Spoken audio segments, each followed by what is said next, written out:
Okay, we'll call the meeting to order and ask if there's a disclosure of interest. This is a public meeting that we're holding. As there is no disclosure of interest, we have an agenda. The resolution has been moved and seconded to adopt the agenda as presented. Is there any additions or changes? All in favor of the agenda option? Thank you. We will now have the public meeting. I ask the clerk to read the procedures for the public meeting, please. All right, this is a public meeting to consider amendments to the zoning bylaw under the Planning Act RSO 1990 as amended. This act requires that a public meeting be held prior to council passage of any zoning bylaw or official plan amendment. The rights of third parties to appeal decisions to the Ontario Land Tribunal have been restricted under the Planning Act. Only the applicant, the minister, and specified persons, public bodies, and registered owners of lands to which the plan or bylaw will apply, and who make submissions at the public meeting or who make written submissions to the municipality before the plan is approved and bylaw passed, will be able to appeal the decision of the municipality of Oliver Prunes to the Ontario Land Tribunal. Thank you. So this evening, we have an application number ZVLA 02-2025 on behalf of Michael Gauthier, AMK Aviation, for approval of a zoning bylaw amendment to reduce the required building setbacks on the land known legally as Plan 471, Lot 2 to 4, Lots 20, Part Lot 5, where the irregular shape of the lot currently prevents growth. I will ask the planning department, please, to read their report, summarize their report. Thank you. So the perfect purpose of this site-specific amendment is to grant relief from zoning bylaw 2019-01, specifically table 9.5.1 regulations in the general commercial 2 zone, where the minimum front and rear yard setbacks are 15 meters and 10 meters respectively. The applicant is requesting that these setbacks be reduced to 7.1 meters in the front and 5 meters in the rear. The effect of the proposed amendment would be to permit a new storage building to accommodate the needs of the growing business. The property is known locally as 4583 Oliver Road. So the municipality's official plan land use designation of the parcel is residential. The residential land use designation is within the rural settlement areas of Kakabeka Falls, Murillo, and Roslyn. And the goals for the residential land use designation are to provide for local serving commercial, institutional, and recreational uses within the residential areas, which are compatible with and serve the local residential uses and surrounding community. AMK has operated from this location since 2012 and supports the local economy. Expansion will only continue to serve the community. As such, this application does conform to our official plan. The current zoning of the parcel is general commercial 2. The parcel is surrounded by additional general commercial 2 uses with some limited low density residential to the north and a mix of low and high density residential to the south. The site-specific zoning amendment would be expressed under section 9.5.2 of the zoning bylaw and would read as follows. Despite the regulations in table 9.5.1 on the property legally described as Plan 471, Lot 2 to 4, Lot 20, Part Lot 5, the minimum front yard shall be 7.1 meters and the minimum rear yard shall be 5 meters. The zone symbol for this site-specific provision would be GC2-002. The Planning Act requires every Planning Act decision be consistent with the provincial policy statement. Section 1.1 speaks to managing and directing land uses to achieve efficient and resilient development and land use patterns. And that healthy, livable, and safe communities are sustained by promoting efficient development and land use patterns which sustain the financial and well-being of the province and municipalities over the long term. Section 1.3, employment, states that planning authority shall promote economic development and competitiveness by providing opportunities for a diversified economic base, including maintaining a range and choice of suitable sites for employment uses. The proposed amendment to reduce the setbacks to accommodate proposed growth do not negatively impact the area. They support and permit additional growth in the municipality and fit with the character of the area. For these reasons, it is consistent with the provincial policy statement.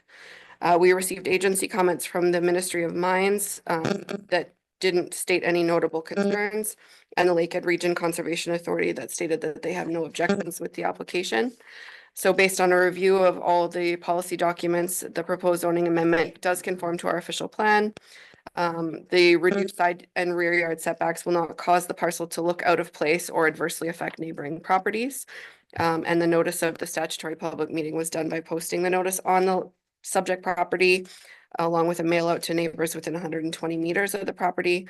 And agencies and informants were emailed notice as outlined in the Planning Act. Okay. Were there any other communications received by either supporters or objectors? Nothing. Nothing? Okay, thank you. I see that applicant is not here. I do not see any supporters or objectors in the audience. Council, do you have any questions in regards to this application of the planner? Councillor Peacock? Thank you. I note that it doesn't indicate the size of the lot on the application. I've asked a number of times to have that included in the amendments for zoning bylaws. It gives a legal description, but not the size of the lot. So with this addition, if the addition is approved, then for the building sites that are to be added, will that be considered enough? Or I think it's 40% coverage that's required, or minimum or maximum, sorry, 40% coverage. So will there be sufficient land on that parcel of, or sufficient property on that parcel of land to not encroach on the requirements for 40 maximum 40% coverage? Yes. Okay, the other question that I have, it says that it's going to be for a main office and a shop. I note that the map does not indicate where the well is. Just it indicates where the septic field is. So will the main office have water and septic, and will they have to be hooked up to the existing that is there? I would imagine so, and that would be taken care of by the health unit and in regards to The information for how it would be serviced would come in with the building permit application. They can't apply for it until they get the zoning. Okay. And yeah, I was just looking for the well site. For sure. It's not on the map, so. I'm sure they know the regulations. But anything else? It does say, is there any reason to believe that the site may be environmentally contaminated? He says no, but is there an opportunity to have that reviewed, because that was a garage? As well, it says the lot grading hasn't been changed or added to remove earth or other materials. Was it when the building permit was issued for the addition to the existing garage? Those are my questions.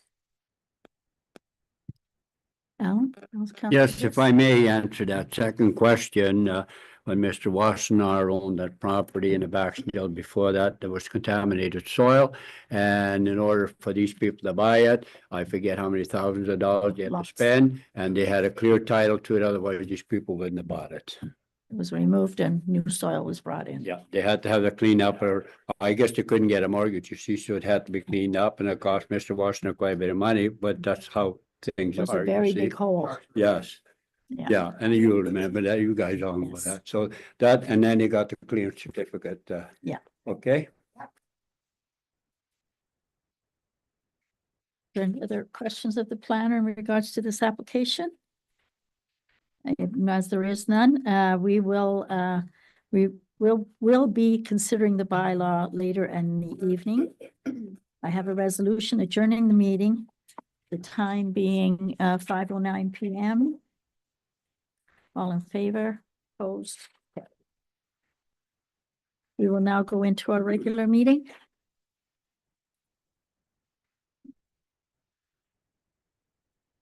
I will call the meeting to order and ask if there's a disclosure of interest with our regular meeting. As there is none, I have a resolution adopting the agenda with the following additions: 12C, Ontario Power Generation, Quebec Generating Station Redevelopment Project Update, which was on our table here.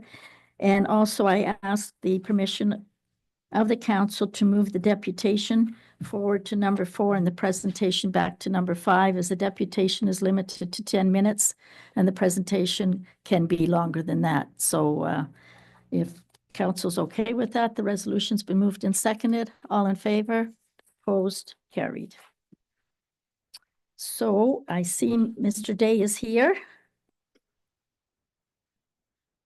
And Brandon, okay. If you'd like to speak to us. The floor is yours.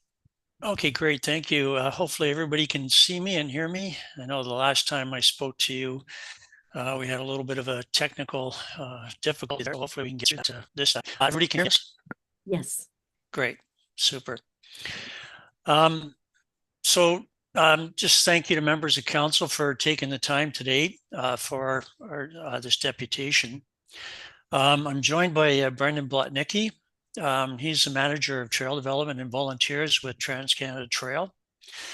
And he's here tonight or this afternoon, not to make a presentation, but just to be here in case you have any questions specific to TransCanada Trail itself. So late last year, I submitted via Mr. Hanchard a written deputation highlighting our successes to date, NOARTA's future goals, and also seeking reconsideration of our proposed route through the township due to our commitment to mitigate, where possible, use of active township roads. I know that was one of the concerns that was brought up last time, so to sort of mitigate that, we'll certainly look at where possible to move the trail off the active traveled roadways. Just a quick update as to where NOARTA is at, and since our inception of our 5-phase trail plan. Our phase 1 Chappaqua Trail with support of TransCanada Trail, O'Connor Township, Comrie Township, Ministry of Natural Resources and Forestry, and of course our wonderful volunteers, we were able to establish about a 45-kilometer trail. And essentially that the eastern trailhead for that trail starts at Highway 590 and Sovereign Road, Highway 595 intersection, and then travels northwest to Chappaqua. That trail was officially added to the TransCanada Trail interactive map last year, I believe. Our phase 2 Kakabeka Falls Trail, which we're looking to connect Thunder Bay through to Kakabeka Falls, with support of the TransCanada Trail, City of Thunder Bay, and the CEDC in Thunder Bay here, we're able to establish another 3 kilometers of trail. Of course, this was extending the existing TransCanada Trail managed by the City of Thunder Bay, which terminated at Fort William Historical Park, further west to 25th Side Road, which is, of course, the boundary between the City of Thunder Bay and Oliver Papoons Township. That trail has just officially been added to the TransCanada Trail interactive map. We're also working on our phase 3 Pigeon River Trail. We've submitted an application to the MNRF. That trail will connect Kakabeka Falls south to Minnesota, and we're anticipating that approval for that trail sometime this year, thinking mid-summer to late summer. Our phase 4 Nipigon Trail going east, that'll connect Thunder Bay east to Nipigon. We've determined a tentative route, and not much has gone on with that, but we do have a very viable route that we're going to be looking at more closely. And we have our phase 5 Atikokan Trail, which will connect Chappaqua further west to Atikokan. Again, with that one, we have a tentative route that will connect to Atikokan, with first phase focus of that trail focused getting as far as Quetico. Now, that particular submission we're going to be submitting to the Ministry of Natural Resources later on this year in regards to the phase 5 Atikokan Trail. Now, our goals for 2025 regarding the Chappaqua Trail, we've committed to O'Connor and Comrie Townships to mitigate as much as possible, where possible, any shared use of roads and snowmobile trails is the part of the official snowmobile trail, the provincial snowmobile trail, we share some of those trails. So we've committed to trying to remove as much as that as possible. So we're going to continue to work on that in 2025. We've received full support from both townships for use of untraveled roadways within the townships. Those are particularly dealing with Sovereign Road and also Fleming Road. We've also applied to the Ministry of Natural Resources to access some crown land parcels in that area, which will also help us mitigate some of the active road use. We've also received partial funding from Trans-Canada Trail in order to make that happen. And of course, we're working on seeking other funding from other partners as we speak. We're also looking to expand the Chappaqua Trail further east to Kekabeka Falls. Again, we went to O'Connor Township.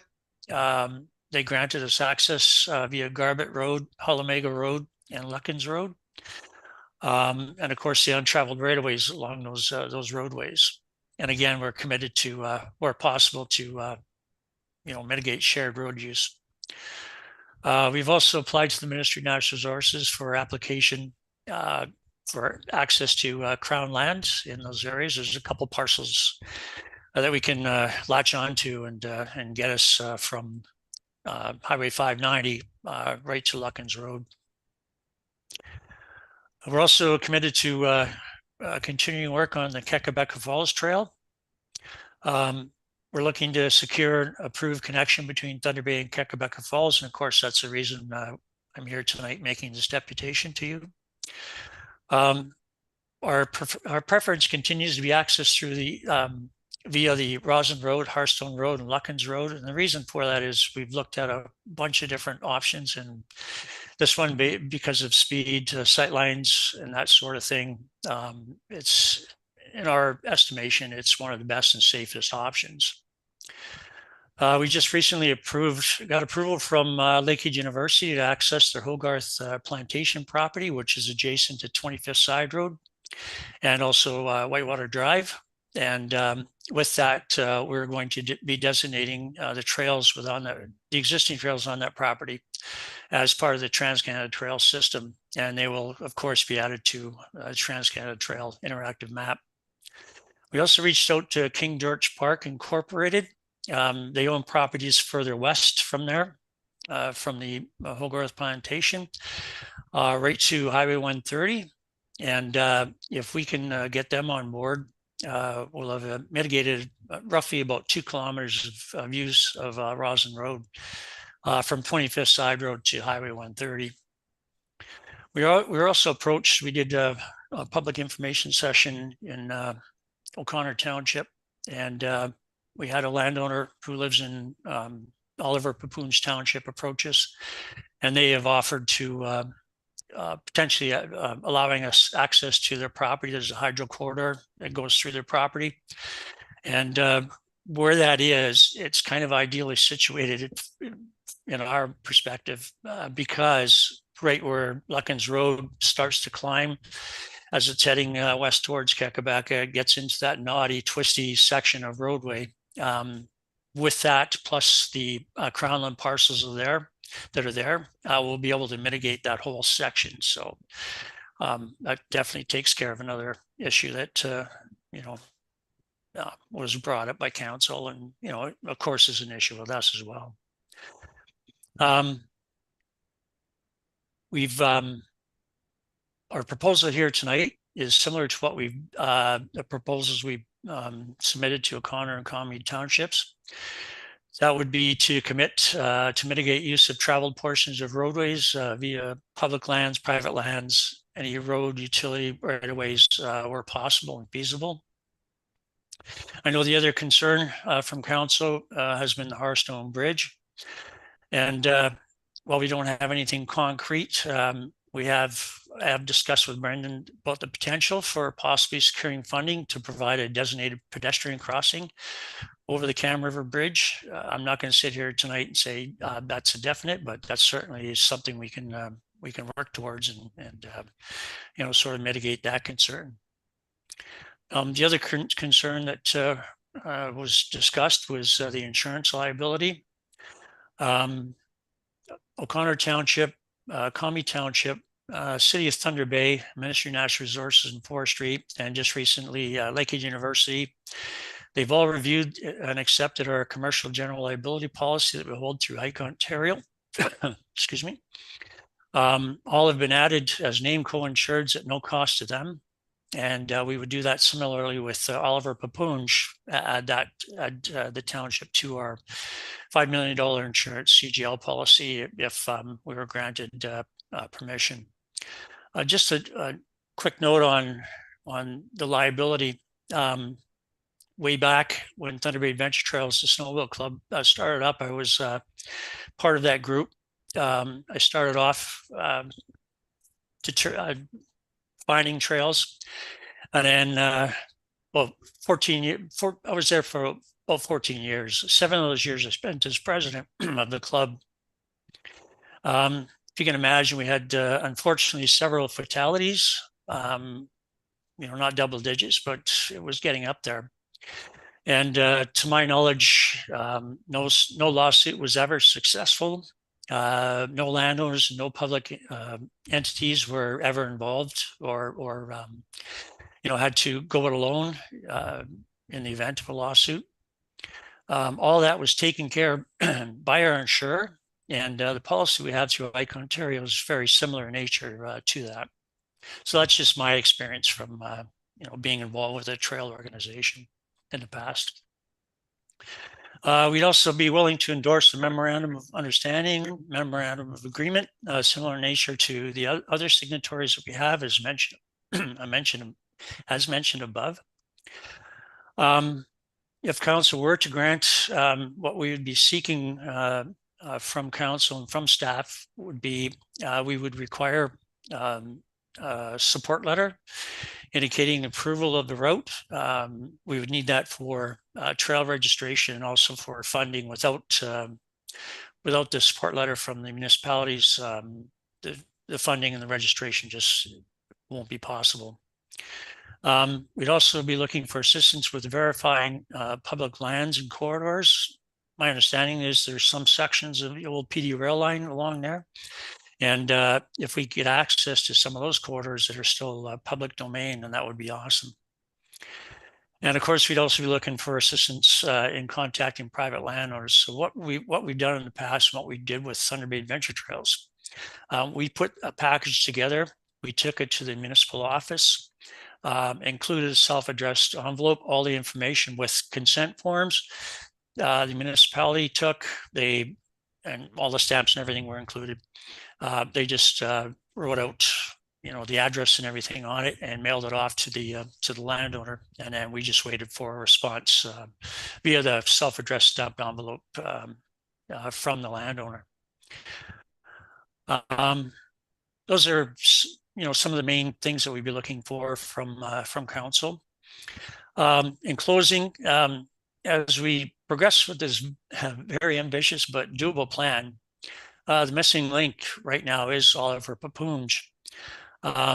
If approved, the trail communities, or if the trail's approved, the communities within Oliver Papunj and the township itself will be home to a small part of the longest trail in the world, and one of Canada's greatest treasures, that being the Trans-Canada Trail. Myself personally, I view this as a positive for the community in so many ways. In my opinion, it's endless. I wish to thank you again for your time and consideration. I and Brendan are open to answering any questions that you may have. Is there any questions of council for the deputation in regards to the Councillor Peacock? Thank you for your presentation. I note that the trail is approximately 6 feet wide. And so would that go, what side of the road would that go on? If you're going through the village of Roslyn, where your proposal is, what side of the road would it be? Because a lot of those houses are not 6 feet from the road. Yeah, I mean, as we go along, there's going to be, variances and that sort of thing. So What we've done in the past, where anywhere when it comes to driveways or proximity to homes, then we would pop out onto the shoulder. But in that instance, what we were looking at doing is using the south side of Roslyn Road. And of course, that would take us away from the more populous north side and, you know, taking us all the way through up, you know, beyond the village itself. Now, Roslyn Road was redone a couple of years ago. Was there a bike path or a walkway that along that section of Roslyn Road? Yeah, actually, since it's been repaved, I have to say it's a wonderful job. I mean, I'm sure the residents there have to be quite happy with what was done there. I mean, the width of the shoulder there, the paved shoulder, definitely makes it much more safer for the residents, right? And if that's possible, I mean, we would certainly take advantage of that if council is okay with that. Councillor Calvert? I was wondering what mode of transportation is allowable on these trails?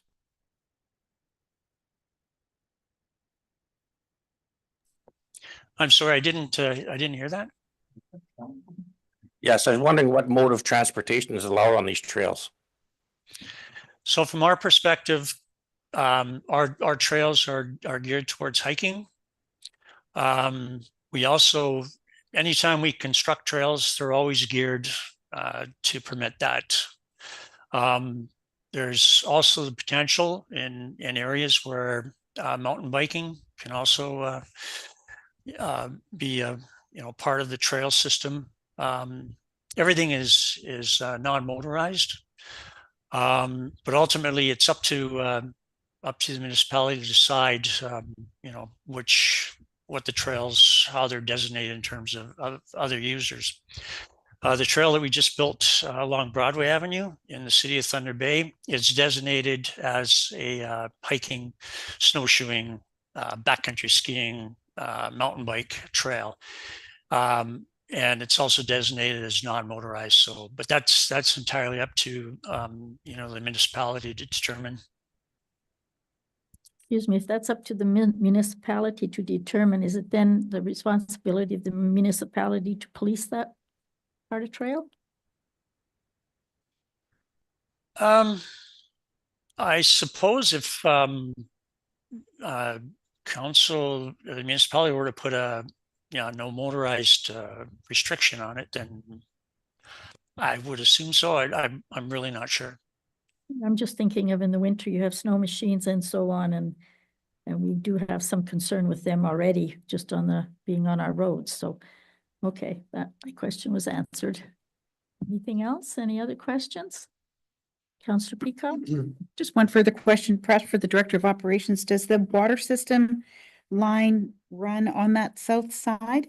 Or is there potential for the water system lines to run on that south side to the Brickyard lands?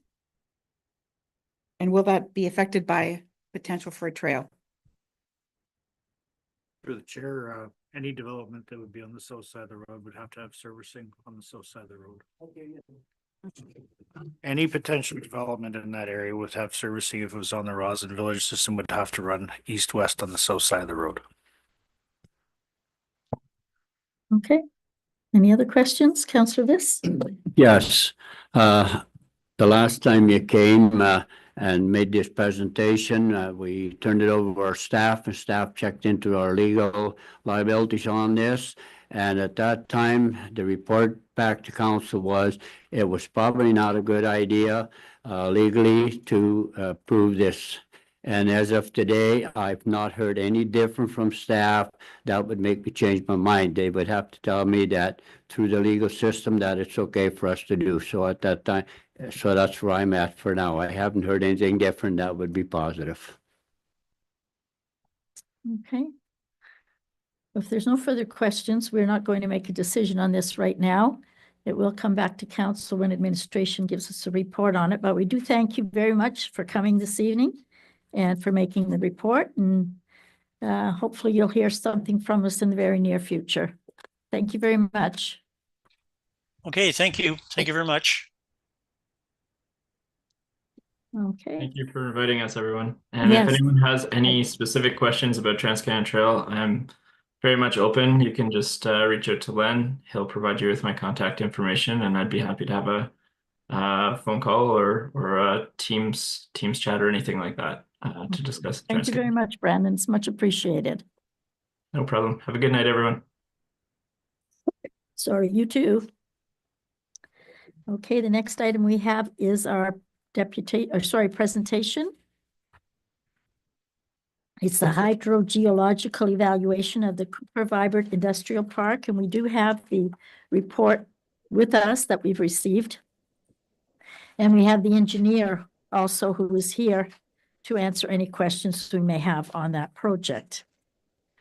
So I will open the council to any questions you have in regards to that study. And I'm sure, thank you very much, Dan, for coming this evening. My You'll pleasure. be ready to answer the questions. Because none of us at this table here have your ability to answer the questions or the knowledge.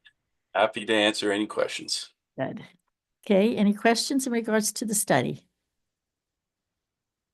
Councillor Peacock? Thank you.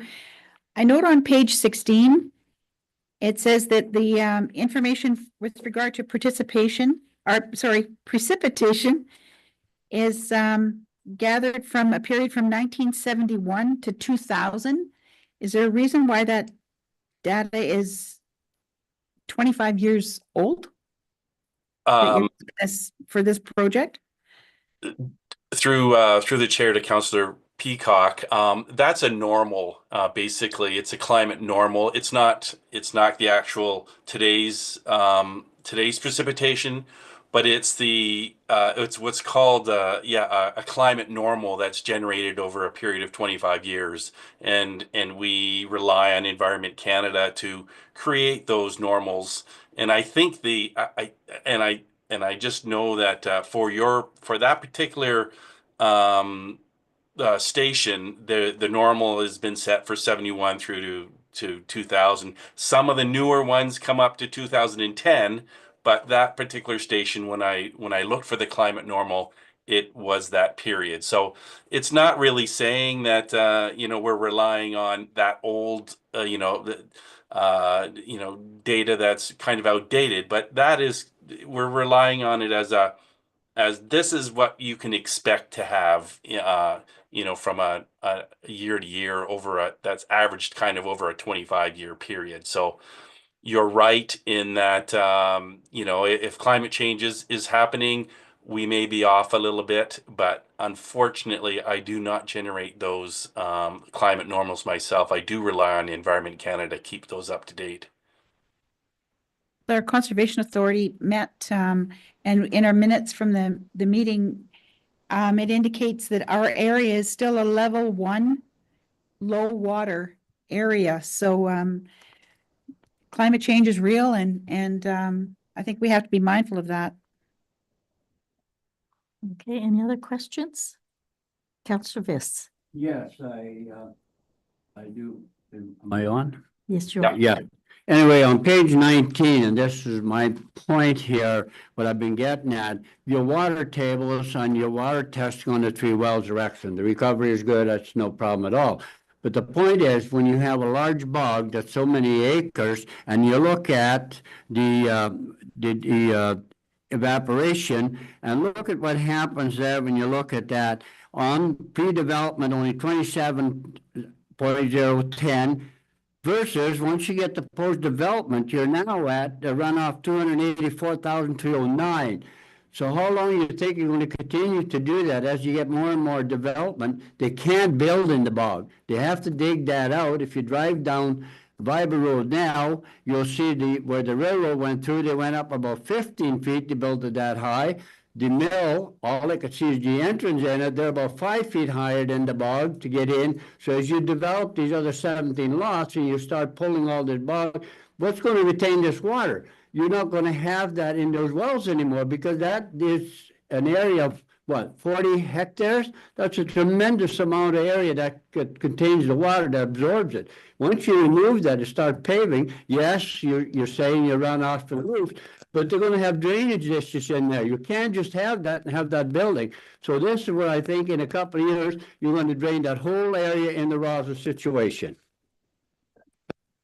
Through Mayor Kloster-Heist to Councillor Viss.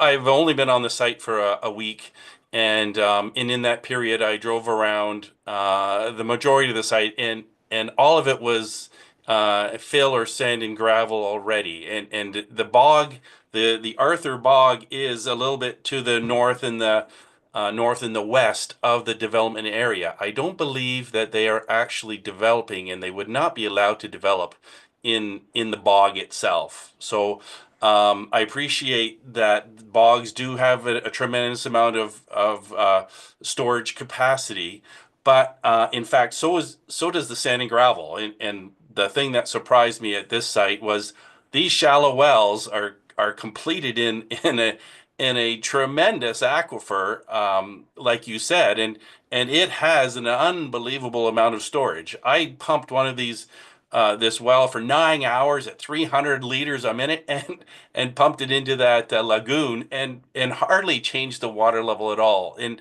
it just tells me that there's a tremendous capacity for water storage and water movement at this property. And I fully appreciate your comment about the runoff number. It's big, and we are using conservatively high values to generate that runoff number. But if you delve a little bit further into the report, we then say, okay, we can't allow this to happen. We can't allow all this water to run off and not have that water recharged back in the ground. And as we deal with this in Southern Ontario all the time, is that we are mandated to get that same amount of water that is infiltrating on the property now. We got to get it back in the ground after the development, and that's why I go through that low impact development discussion a little bit later on in the report that says roof water. We're going to take that clean roof water and infiltrate it back into the ground. We are going to rely on the open swales, like the open ditch system on that property is going to infiltrate a bunch of water as well. So through these calculations that I've done, we are recharging the same amount of water post-development as occurs today. But the one thing that will increase, because these buildings take the place of vegetation, the one thing that will increase is there will be additional runoff, and as I understand, that is going back towards that creek at the north. And I apologize, I don't quite recall what that creek's name is, but it's not going towards the Cam River. It's going to the north. But we have applied as good engineering as we could to this site, and show that the roof capture of water just from water falling and snow melt on those roofs can be captured and put into infiltration galleries beside the building to replace that water. And I don't know if I'm sorry, I don't know if your township has those same rules, but those are the rules that I applied to this development, that the same amount of recharge that's happening today to the groundwater system has to happen in the future.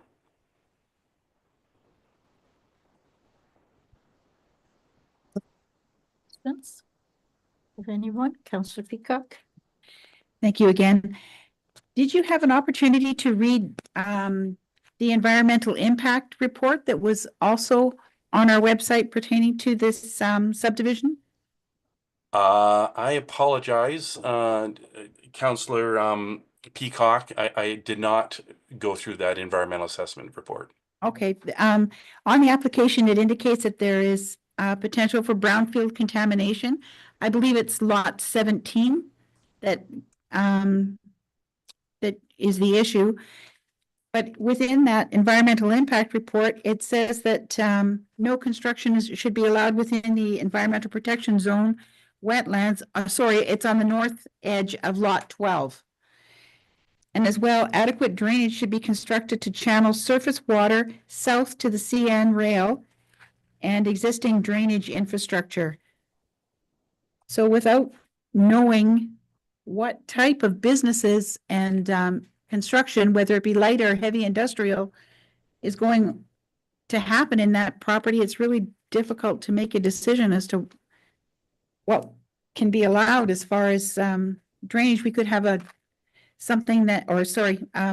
we could have something that really does drain the whole area depending on the type of business that's put there. Through Mayor Klosterhuis to Councillor Peacock. Yeah, our focus was the aquifer underneath, and we tested the 3 wells on the site and found that, you know, there's more than adequate water supply for the development. The drainage, again, I was only there for a relatively brief period of time. I didn't see water pooling or moving through that property. Again, I did not do the civil engineering work as well either. But the whole site is underlain by this gravelly deposit and open. I understand there's going to be open ditches that will convey stormwater runoff to a stormwater area, and that will then, you know, be discharged. And I thought it was going north, but I could be corrected. I thought it was going north into that small creek watershed. But yeah, there may be a drainage component that unfortunately I'm not familiar with. It would be the civil engineer that would have to deal with that. Councillor Viss? Yeah, just one more question on your water testing, and did anyone stick around to find long enough, like brought it up to 95%? If you continue to map that out and you go 17 times, what level are you going to get back to? You're saying you come back to 95. That 5% may be a key thing. When Pennock, the average well depth, I believe when they told us, was between 18 and 22 feet. And at one time they ran out of water when they did some testing. As a matter of fact, somebody came to me yesterday before when they ran their softener and the washing machine and something else, they ran out of water, but it recouped, like you're saying it does here. If we start pulling too much, what level are we going to come back to? You didn't come back to 100% at all. So if you had 4 feet of water, you only go up to 95% on the one test. What happens when you use it continually? Through Mayor Klosterhuis to Councillor Viss, I appreciate that comment, and I guess 95% is a standard engineering response and or criteria. We've got to wait. We have to wait until there's a 95% recovery, and that occurred within hours. And I think one of the sites, it even happened within 24 minutes. It doesn't mean that it didn't recover to 100%, because I didn't actually take the water off the site. I discharge it somewhere on the site, and that water's not lost. But yeah, there is actually no loss of water from this development, and as most developments in your township, they all rely on septic systems to deal with the waste, and so all of that gets recycled, just like as it does on the council lands that you're on today. So there isn't actually any net loss of water, and in fact, because of the loss of evaporation, when they start taking away the vegetation, pave it over, put the buildings up, there is going to be an excess of water that is going to, I'm recommending to get infiltrated back into the ground.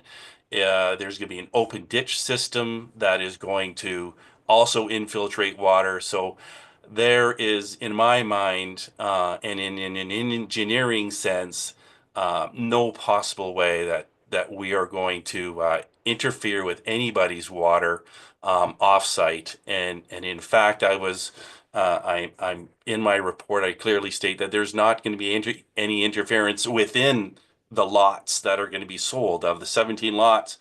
And I base that on the fact that I pumped the crap out of that one big well, and it didn't go down very much, and we pulled out 180,000 liters out of this well in a 9-hour period, and it hardly moved, and I discharged that water into a lined lagoon. I essentially took it off site and put it into a lined container, and yet that well also recovered very handily. So this aquifer is as good as it gets, and the water quality was good, and the 95% number is a little bit odd, but that's kind of what we have to. The Ministry of the Environment requires us to wait until there's 95 and report on that number, but that doesn't mean that the aquifer doesn't recover 100%, which it did. Any questions? Counselor, sorry, not Counselor. No. Oh, okay, Counselor Calvert. Yeah, I was just gonna say, like, we've had people here before concerning this area, and they lived there a long time, and when the mill was going, they were saying how their water, the water dropped considerably when it was running. So at different times, so undoubtedly there's going to be an impact on some of the wells, and they are very deep. If you look at there's not very many drilled wells by the looks of it in those areas. So undoubtedly there will be an impact. It's just to be a concern. If I may, Mayor Closter Heist, to Councillor Calvert, I deal with this all my life, and this is all I really do is the hydrogeology, and I act on behalf of our township of Puslinch here in the Guelph area, and impacts neighbors is always a concern, and we did this pumping at according to the Ministry of the Environment guidelines, and the recovery in these wells was great. I drove around the village of Roslyn to look for wells that are nearby, and absolutely recognize that most people are pulling from this same aquifer. It's the easiest aquifer to access. You don't need a drilled well, and most of the wells that I saw on the other side of the railway line were dug wells.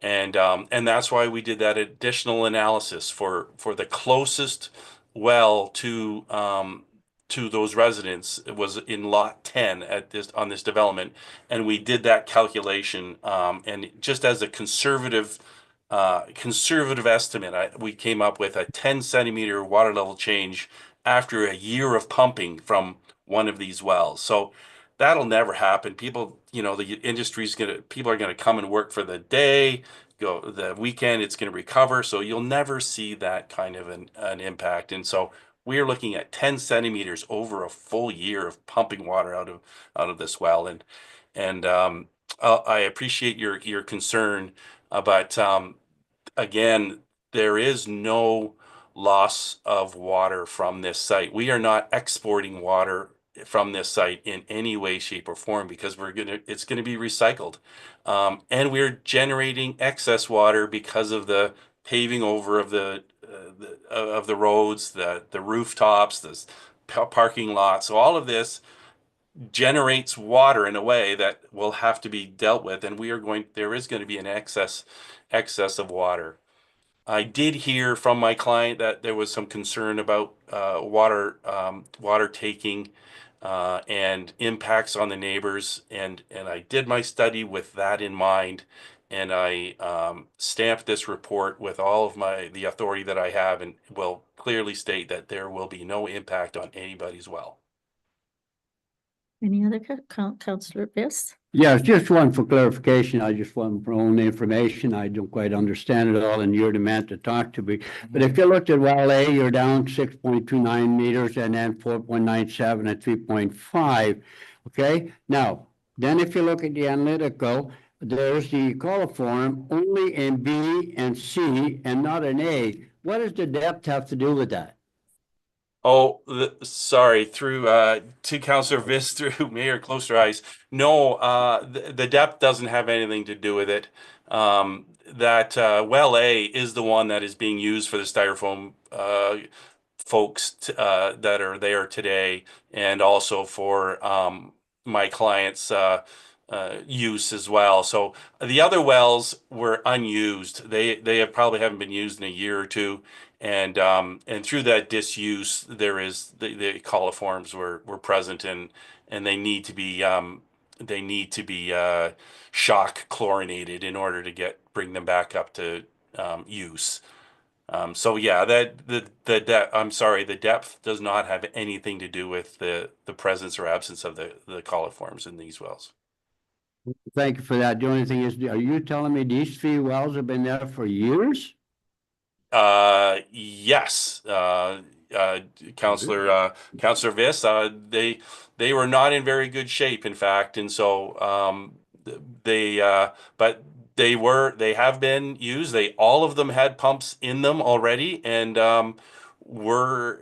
have been in use in the past. Thank you. Councillor Peacock? Thank you. Just one further question. Are you aware of the other developments that are proposed between the 2 railway tracks? Like between Twin City Crossroads to Roslyn Road? In that corridor from Highway 130 to Vibert Road? There are a number of other developments that are proposed. Whether it be residential, seniors home, or other light and heavy industrial potential for construction.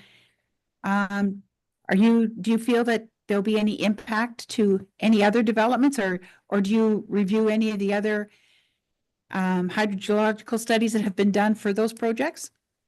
Through the chair to Councillor Peacock, the only one we looked at in addition to this one was the one on the east side of Cooper Drive, and in fact we installed data loggers in their wells at the same time as we pumped the wells on the subject property, and we didn't see any impact there at all. And again, none is really expected. I think that the bigger problem will be, or the bigger issue is an excess of water. And we are applying the low impact development strategies that we use down in this Guelph area, and we've applied them to that site because it's the right thing to do, and to get clean water back in. And in that way, there is no net loss of water from the system. And so I appreciate that there's additional developments going on in the area, but this particular aquifer that we tested is a very pervasive aquifer.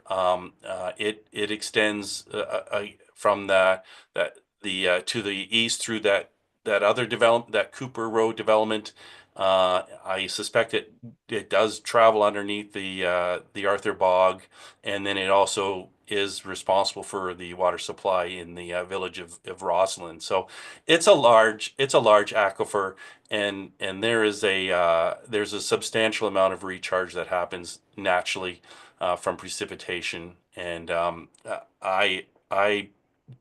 when I went through this study, I was concerned about off-site impacts and found none, and I find no reason to think that there will be any off-site impacts from this development. Any further questions, Councillor Viss? Yes, just one more for clarification. On your summary, it says concluded that the 12-lot industrial subdivision could be serviced by shallow dug wells, the pumping rate of 5 gallons per minute. Is that 5 gallons per minute for all 12? Or is it 5 gallons per unit? That is to Councillor Viss through the chair. That's per unit, and that is being very conservatively low on this. as I said, that's 5 gallons a minute. That's, our residential wells, and I'm on a well on my farm here, we use a half a gallon a minute at the most. And that's a lot of water.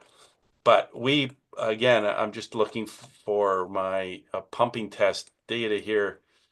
We pumped that one well at the pumping rate was 320 liters per minute. That one well could service the whole development if it needed to. So there is no issue that each lot can be serviced by an individual well, and I assume that they would be all pumping kind of at the 5 gallon a minute rate, and that would service showers and a bathroom and kitchenette area. These lots, a lot of these lots are not big, and even I say in my report, should that special not client but purchaser come along that wants more water, I'm saying that water is available. And they would have to apply through the normal channels for a permit to take water should they want more than the allowable 50,000 liters a day limit. Sorry. So in a long about way, that's 5 gallons per minute per unit. Yes, Councillor Viss. Yeah, not to keep you any longer than I have to, but again, when I look at this, you took that out of the lowest, shallowest well, 3.5 meters is all we did that big testing on. So how much surface water did you pull in and to get it back into that well? When you look at the other two wells, which are quite a bit deeper, it doesn't give you that what you took. So it makes me nervous when I see the shallow well, you draw on all that water, and how much of that is surface water that's sitting below the ground that would filter back into that well? Through the chair to Councillor Viss, 100% of the water that goes back to the well is sitting already underground. It is part of that large groundwater system. There was no surface water sitting anywhere near any of these wells. I think the nearest surface water is about 100 meters away in the bog or in that creek system to the north. So the water quality that I tested confirms that it's groundwater. It's got iron in it. It's hard. It's got all the qualities that we look for in groundwater, and it was not there was not surface water being infiltrated to refill these wells. It all just came from the groundwater system, and I can tell that because it does take hours for some of these wells to recover, particularly that shallow one. It took hours for it to recover, and should there have been a surface water component of that, it would have been minutes. So this is a groundwater system. All the wells I tested were strictly pulling groundwater in from the surrounding area around the well, but there was no surface water component recharging any of these wells. Did you have a question? Yeah, yesterday we did send you some questions. Oh, yeah, we sent them to Gino, the owner of the property. okay. You get them, eh? Yes. I got an email from Gino, but I assumed it was just the link for this meeting. Oh, Uh, yeah.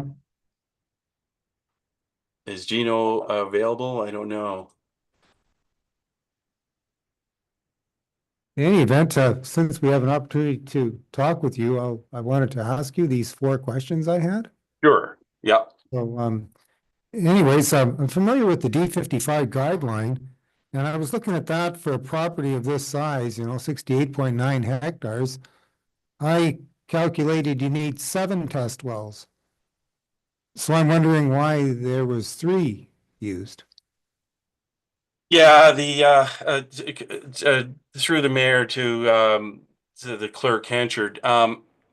Yeah, so we used the 3 existing wells on site, and then we also are relying on the 2 wells on the adjacent property that were just recently tested by another company, just to have, just to show that this aquifer is broad and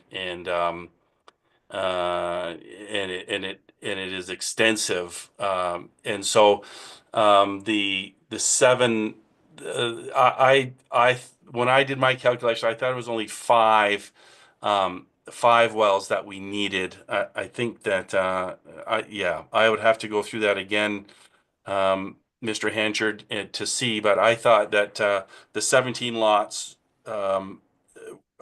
only needed the area that is slated for development only required the 5 wells to be tested, and Well, not 7. Yeah, I was looking at it and it said for a 25 to 40 hectare property, you need 5.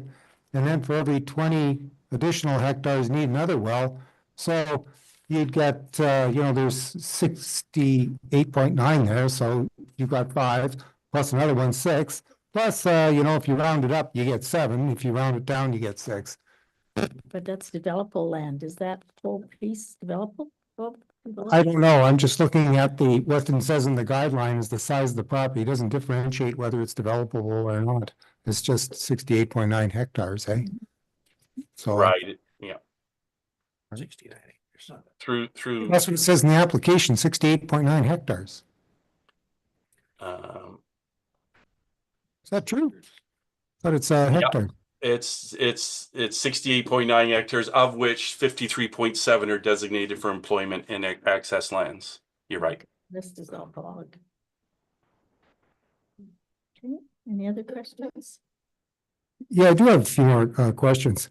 But it is indeed hectares, though. Yeah. It is, yes. Okay. When I was looking on table, on page 19, that table.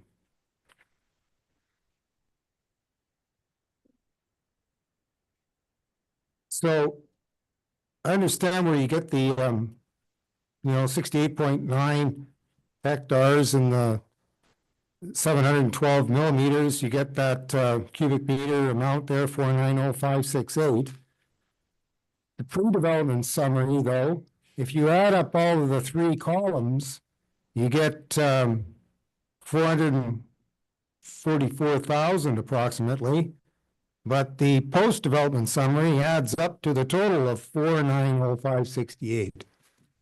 So I'm just wondering why the top number is short of the total precipitation by 46,000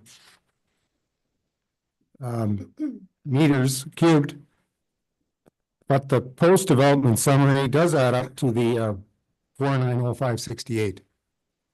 Well, they should both, to Sir Clerk Hanchard through the mayor, they should both add up to the 490 number. I'm just doing it in my head here, but I see you're right that the pre-development summary is short, and if you're saying it's 36,000 cubes, then that's what it is. So there's something amiss with that calculation. So I will endeavor to figure that out and revise that number.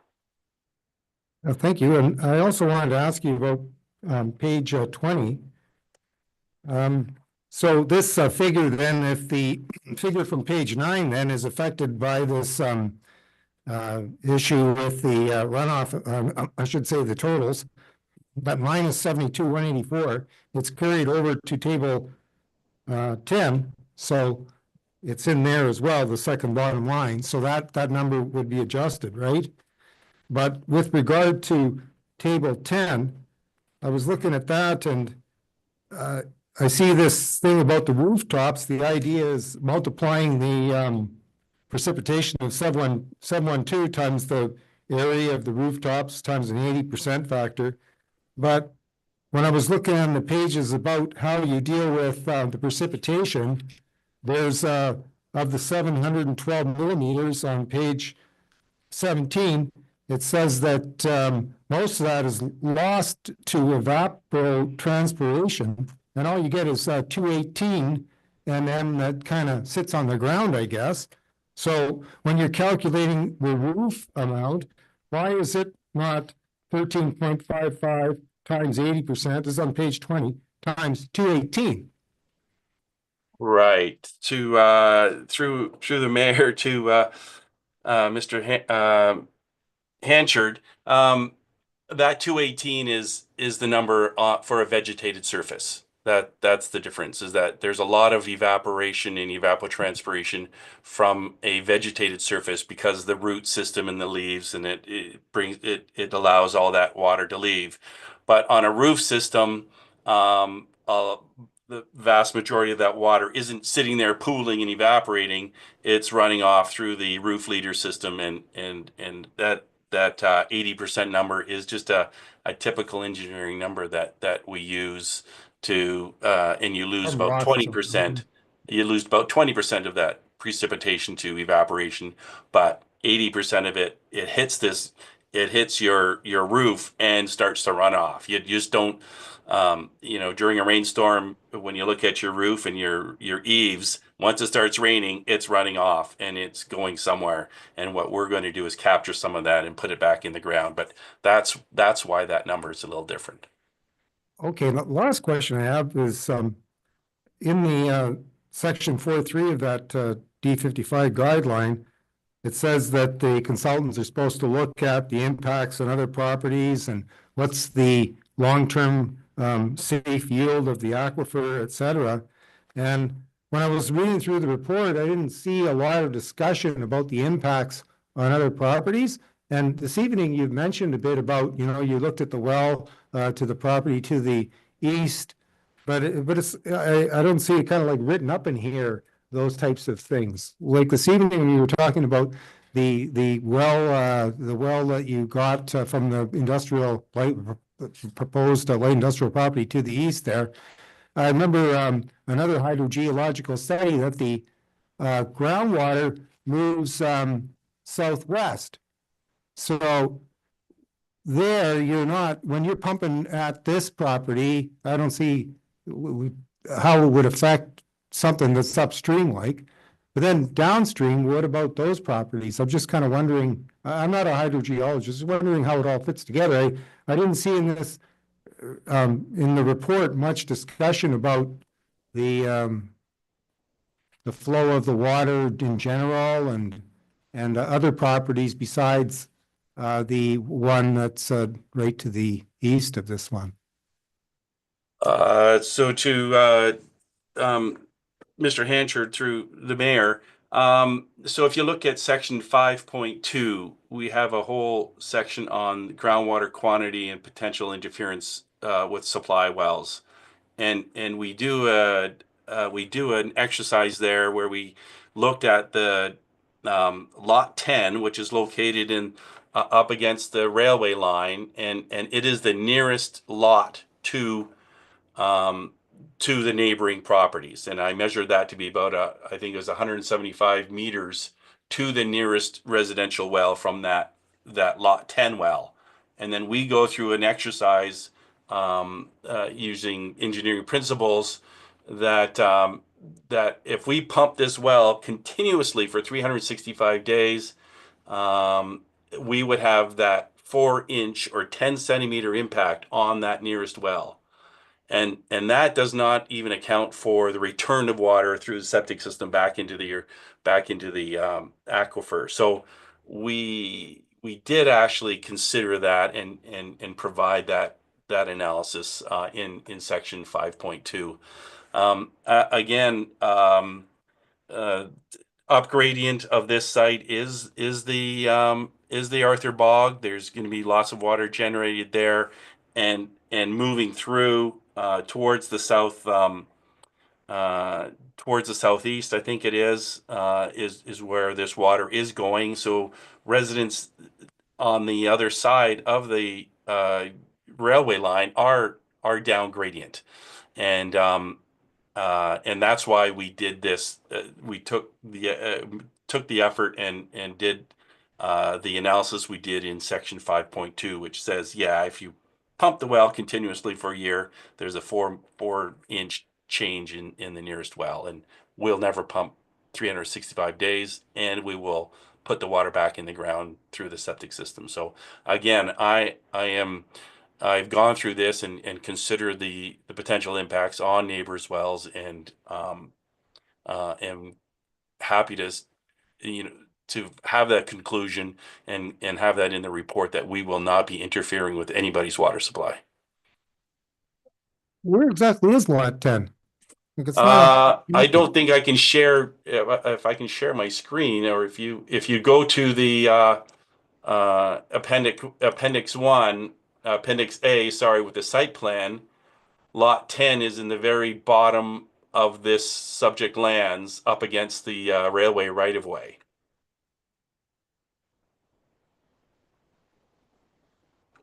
Is that the one south of the railway? No, it's on the north side. It's right, if you extend Cooper Road right to the railway, then that's lot 10 is just on the west side of, it's a triangular lot. The corner right here. In my TBT engineering report, so can you see that, Mr. Hanchard?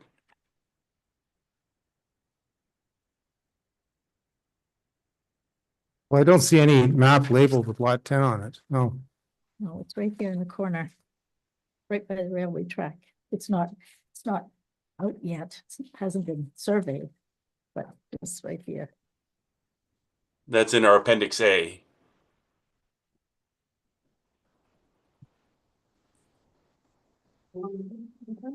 Pardon me? We need the input. No, that's okay, but so it's supposed to be there somewhere. Can I share my screen? Is that possible in this world? There. We'll do that right now. Yeah. Appendix A of this something really.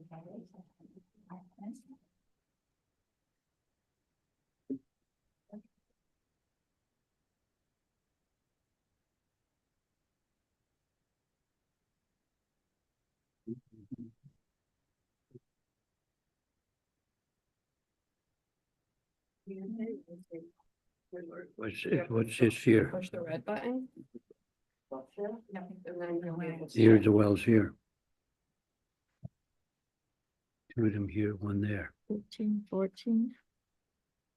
15, but not lot 10. It's the TBT engineering site plan that I am looking at myself for the that has all the 17 lots displayed, We don't have them all here.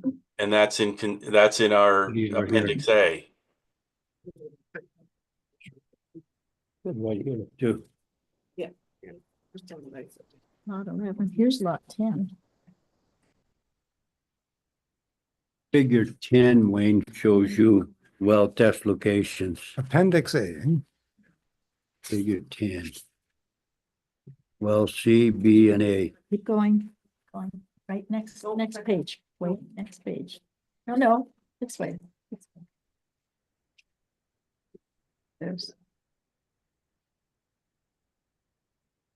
There you go. And here you see lot 10. It's very small. There's lot 10. Stan, are you able to share your screen? I'll try again. Yeah, I see lot 10 Yeah, right there. there's lot 10 right there.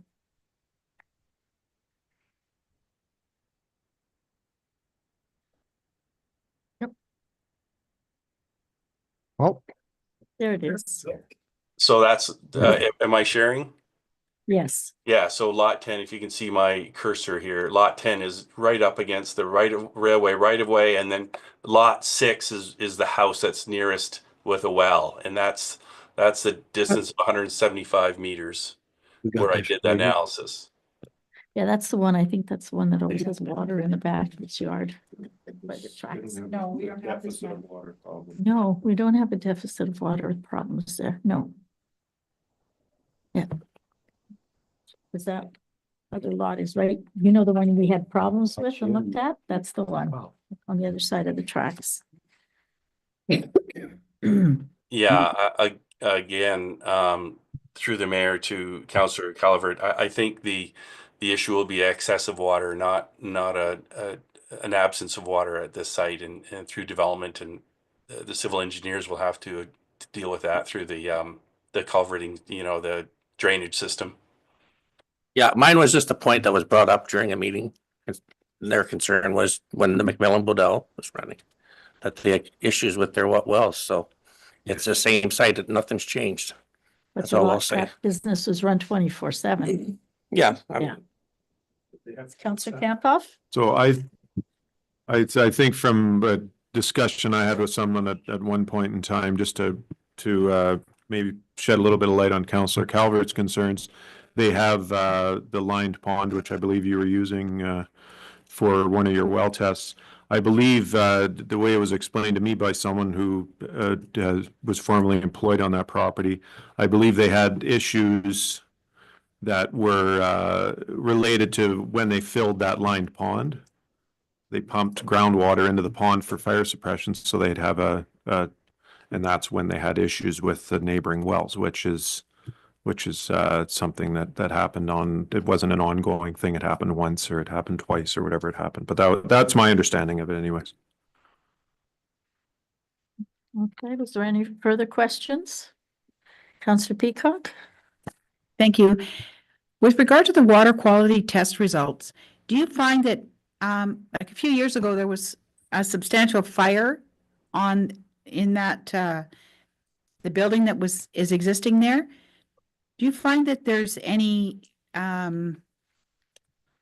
issues with the water quality that had been affected by a fire?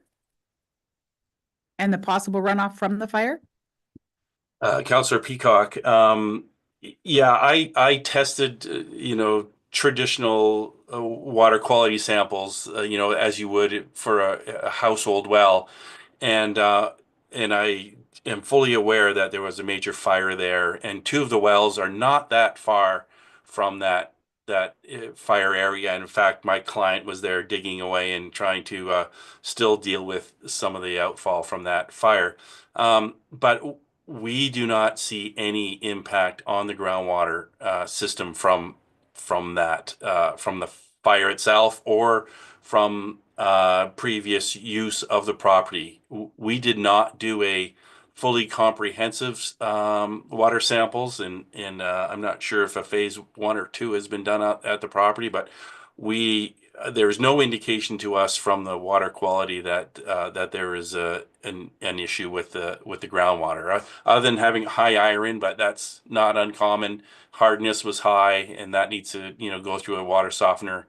But the coliforms are an issue, but shock chlorination would deal with that in those two wells that had not been used for a long time. So, but no, I appreciate the question, and we did not see in the water quality analysis, there was no indication of remnants or infiltrated water from a fire area. Councillor Biss? Yes, if I could, after CEO asked you that we should have had X number of wells to have tested rather than just the 3, you made a statement that you used the 2 that were on the east side of Cooper Road. You didn't give us any results on those 2 wells. Is there a reason why? Councillor Viss, yeah, I referred to the other consultant's work, and refer to their report, but I did not replicate that work in my report. So there is a very detailed well study that was done for the property, and I think your council approved that just recently, but I didn't see any need to replicate that and put that information in, other than me referring to that property, to the wells that were tested by the previous consultants. I'm happy enough to put that together in a table and include it in my updated report, because I do have to address that that error in calculation, or take a look at that, and then I can add the results from those 2 wells. But I do state in our report that the testing found that there was adequate water in both of those wells for that development. If I just may, I could tell you the information on those 2 wells. And you've done a much better testing on your wells. You run 6, 7, and 9 hours. Those 2 wells that you referred to on the east side were only a 4 1-hour interval. So they didn't run in 4 complete hours. They didn't run in intervals, and they 5 gallons per minute. And it took 3 minutes and 20 seconds to recoup to the 98%. But let's look at the second one. The second one took 3/4 of an hour to get back to 98%. So what does that tell me? There's not as much water somewhere as there's other. And I thought you could, if you were going to use those 2, like you said, why you wouldn't have used them in your study? Yeah, I'm sorry, I didn't review that report, Councillor Viss, before I came to council here. I'm happy to do that and report back to council on that if necessary. But yeah, I went through the report and thought that they had done a reasonable job on the testing. I did not think it was an hour test that they did, but yeah, 98% in 3/4 of an hour. Sorry, took 3/4 of an hour to 98%. I guess a rule of thumb that we work in is it takes as long as as long to recover as it does to pump down the well. So that's kind of a rule of thumb that we use. And if it happens in a minute, well, that says something about the aquifer. But a reasonable expectation is if you pump it for 3 hours, it's going to take 3 hours to respond to 100%. Or so it's not, doesn't surprise me that it takes 3/4 of an hour to get to 98%. That's pretty good. So that doesn't raise a red flag with me. Any other questions? No? Okay, thank you very much for coming this evening. My And, pleasure. those few things that you were going to look into, possible changes or additions, we'd appreciate if we could see them once they were Okay. done. Will do. Thank you very much. Have a good week. Thank you. Okay, we now will continue with our minutes. We have a resolution approving, moved and seconded to approve the council meeting minutes of February the 26th. Were there any errors or omissions? It's page 17 to 34. Were there any errors or omissions? All in favor? Please opposed? We now have a bylaw enforcement report on page 35. Oh, yes. Did you have any discussion on the minutes? Yes, thank you. With regard to page 22E, the Norwest Condenser Replacement Agreement. The Director of Operations was here at the last meeting, so I was looking for some clarification. Is there a reason why or perhaps the CAO knows, why the 2 purchase prices were not provided to council prior to a decision being made? Because there's a $30,000 difference and that's a lot. It should have been a council decision, I would think. I'm not sure about the rest of us around the table, but that's a lot of money.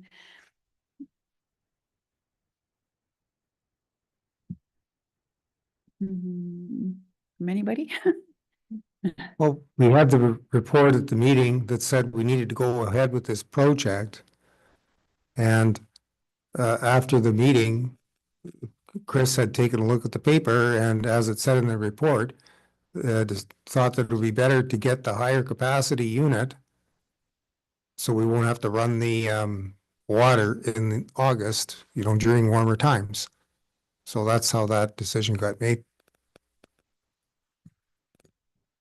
Will it cost more to run that bigger piece of equipment?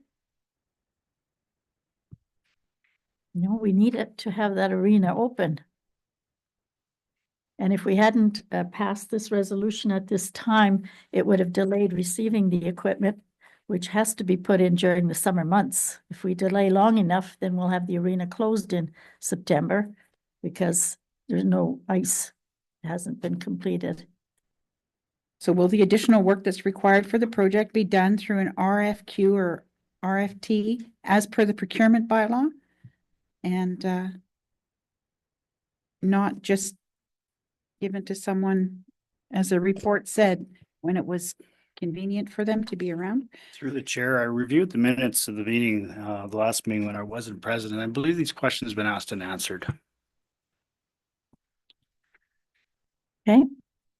Asked and answered, but will they? It's going to be done through an RFQ then? Perhaps the treasurer can shed some light on that? I can answer that. So we have a number of different little budgets there. Mhm. It was in that report, 10,000 for this, 20,000 for that. Mhm. And we'll have to take a look at each one and determine how we're going to procure them. And we have a total budget there that's been approved. And we'll use the procurement bylaw to undertake those things. And that's how we're going to do it. Right now with that project, time is of the essence. And there's some factors we have to consider.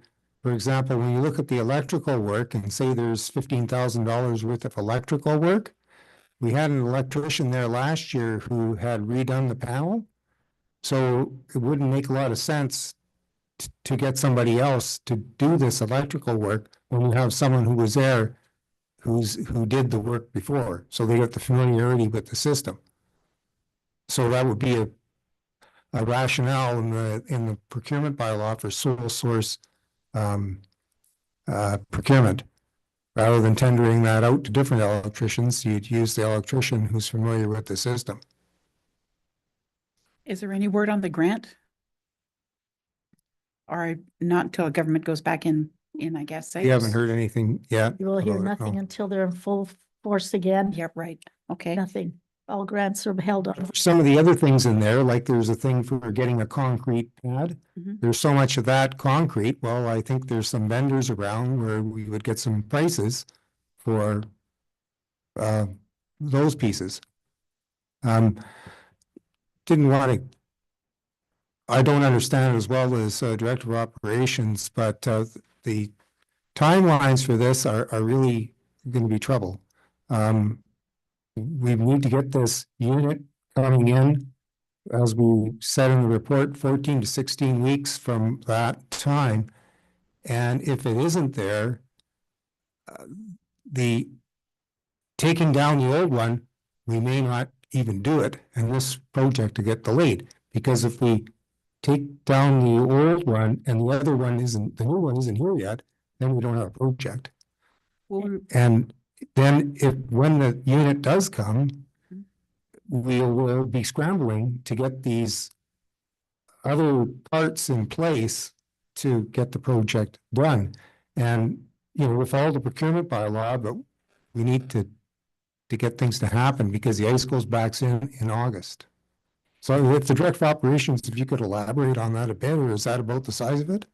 Through the chair, that's completely accurate. Administration is tasked with meeting with our service provider, which is a sole source service provider for Norwest Arena. We have a meeting scheduled for just before Easter so that we can iron out all these little details that were presented. At that time, we will know if the new condenser is going to meet the schedule. When the ice plant goes offline May 2nd, if the piece is here, we're knocking the old plant down. If the piece is not here, we will not be knocking the plant down. But we're And- going to get our I's and T's crossed, dotted prior to May the 2nd, so that these issues are addressed through some sort of procurement. Right.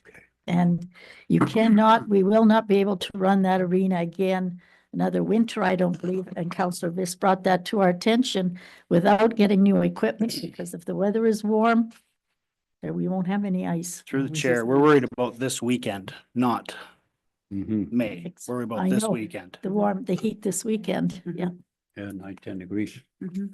Yes. Just wanted to add a bit to what I was saying about some of the difficulties we face in some procurements. Trying to get a hold of tradesmen now is really difficult. And we need some tradesmen for some of the work out there. Last year, we did, what was it, some type of a RFQ type process, where we ask vendors to give us hourly rates. And I think we got hardly any responses. So we have some, Through the chair, we had one and it wasn't competitive by any stretch. It's true. But, and we have, and we can notice that with the equipment we've ordered. We had a Zamboni that was supposed to be here in February, still not here. And the thing about getting that too is you can get an hourly rate, but then what's the availability? So through the chair, that's the whole idea of Yeah. administration, meeting with the provider, meeting with the general contractor, who is, in this case, Simcoe is doing the install on Yes. their equipment, and we're under contract with them, sole source for that service agreement till the duration of the contract. All these other add-ons will be identified prior to and either procured through Simcoe and their vendors or through our process, one or the other. Yeah. We will be in trouble if the piece isn't here. Yep. That's the intent of that report. That's right. And it's, our administration's taking care of it. So Will a anything building, else? sorry, will a building permit be required for that? For public building? A building permit for putting in equipment? Yeah. Just a question. No, No, okay. I don't think so. I just, sorry, Mayor, I just want to correct one thing you said. You said that the smaller unit wasn't sufficient. The smaller unit is sufficient. The two units, the choice between the two, the smaller unit would have met the requirements for the. Oh, I don't, This thing you said it would, I just verified that. on the Okay. record that it was sufficient. the unit we have now is not going to work for The another unit we have winter. now, but there was 2 units in the report. Okay, And yes. so. but yeah, but I think it was a 76 ton as opposed to what we got now, 58 ton.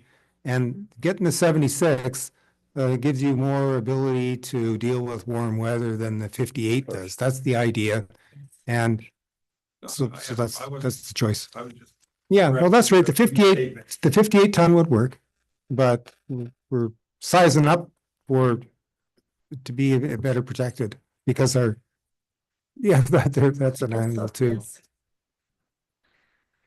Any further discussion on those minutes? I just wanted to say in the procurement bylaw, I do have the authority to award things up to $25,000. So if we have to get this job done, I'm going to do it. And I'm going to follow the procurement bylaw, but I'm going to do it. That's what I see I'm supposed to do. Yeah. Okay. Any further discussion on these minutes? No, okay. We now have a report from the building or the bylaw enforcement officer on page 35. He's not here this evening, but it's okay. It's not a large report. There was some problems with the septic system. I see Yeah. that was resolved by the landlord. And other than that, it's not a huge report. So Why is that in our report? property standards. Okay. If All you right. have tenants, you have to make sure they have everything, all the needs. If you're not fixing it and they're in trouble, you can't say, well, so your toilet's overflowing, big deal. Yeah. No, you have to fix it. That's the All property right. standards. Okay. Okay, then we have the building department. We had it on our desk. The Yep. new report from the building permit report. It's rather quite a bit lower than last year, only about 700,000 less, but Yeah, things may. that's Move what up. happens. And then we have a report with a resolution that's been moved and seconded to pass the bylaw in regards to the comprehensive zoning of the setbacks that we discussed at the public meeting. Councillor Peacock? Excuse me, I just wondered if we could discuss the page 38, the building permit tracker. Yes, There are the first 5 that are listed there. They are over 6 months old and in accordance with our building permit bylaw, should those permits not be abandoned, considered abandoned and have to be reapplied for?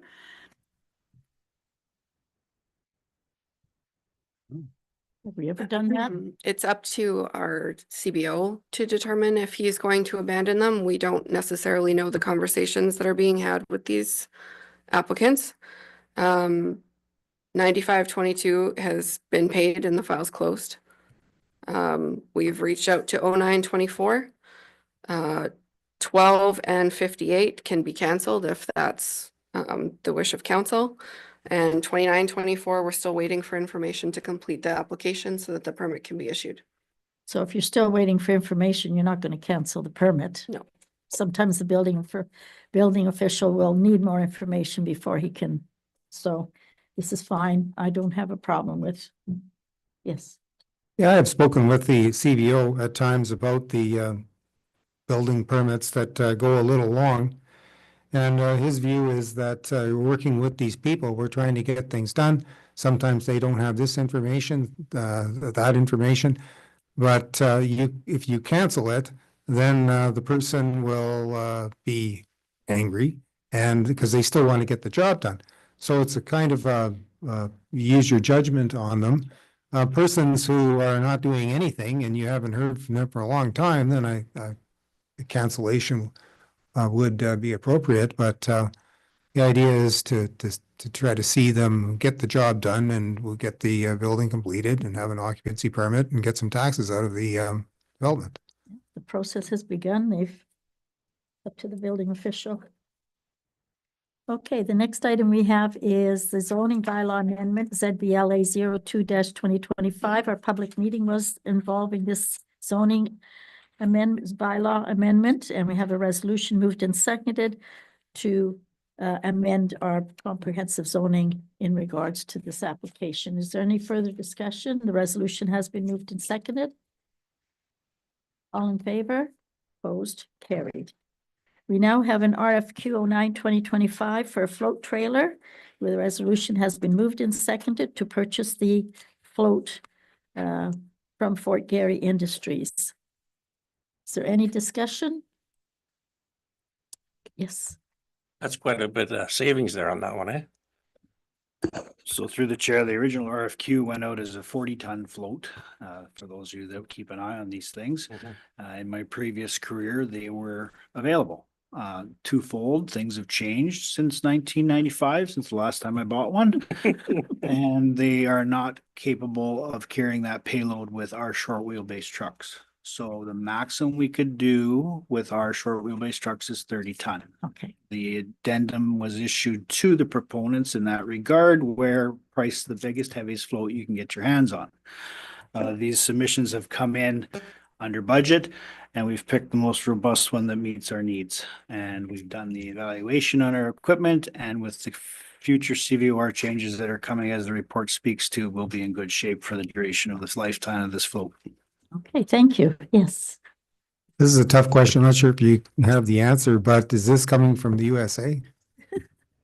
Through the chair, it is not. This is FOB Canada. Thunder Bay, FOB Fort Garry, and they manufacture them in Winnipeg. Yeah. Thank you. Councillor Viss. Yes, I don't have a problem. Just clarification. It's interesting when they see oversized deck. When you go to an oversized deck, do they then set the axles so that you still have a balanced thing, or how do you adjust the front and the back to it? So through the chair, we are allowed 15% maximum pinto loading on the hook itself. So you have to adjust your load based on how that's configured. So the longer deck allows us to move the excavator towards the back to get the weight off the pin. Hook in the front. Okay, I just wondered because I know like we haul stuff around. If you don't, you get out of whack. Through the chair, with all due respect, things with orange triangles don't have any rules. You hear it here first.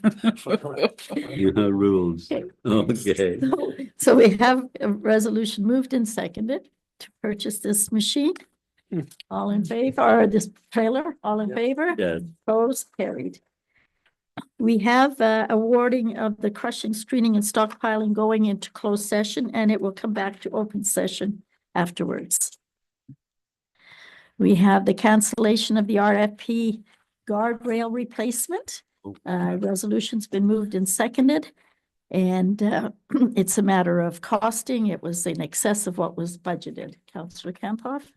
The question for the Director of Operations, is there a potential to change the design and try and get it within budget? So through the chair, as the report says, the area in question is currently served by cedar post and 3 cable guide rail.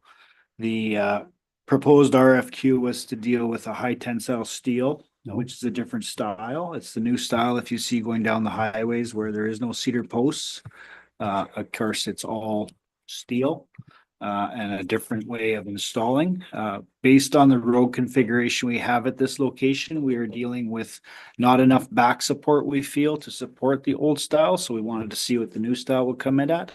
We will reevaluate that section to see how we can get some guide rail in there. We're not at a detrimental liability state currently on the hill, but it is coming with the sloughing that's going on with the banks around the cedar posts. We have to get it repaired. Okay, that's what you're doing. Okay.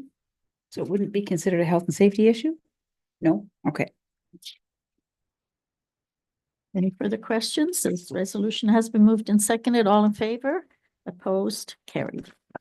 And then we have awarding of the biannual bridge inspections. That resolution has been moved and seconded. And that it be Amtech Engineering that will be doing the inspections. Is there any discussion?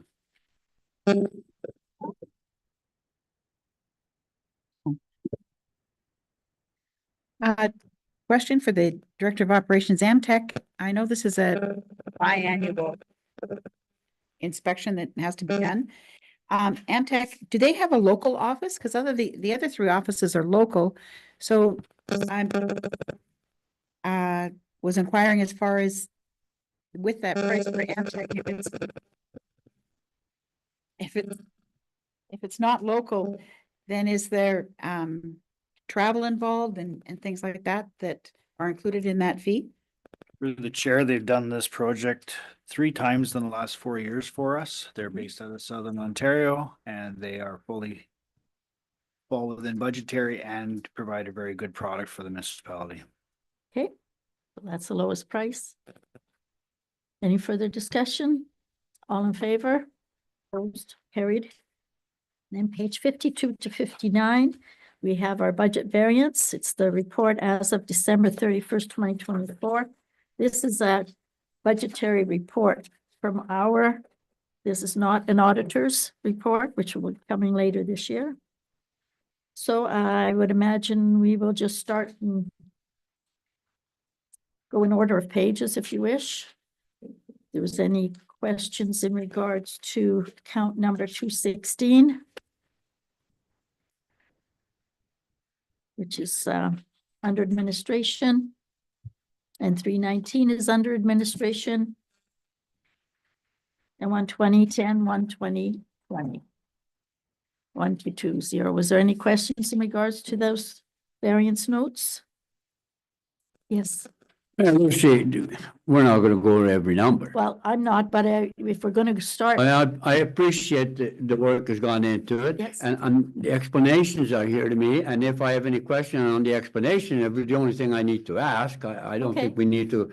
well, Unless you guys think different, I'm sorry, but No, I looked I'm through fine. them and I said the explanations are here.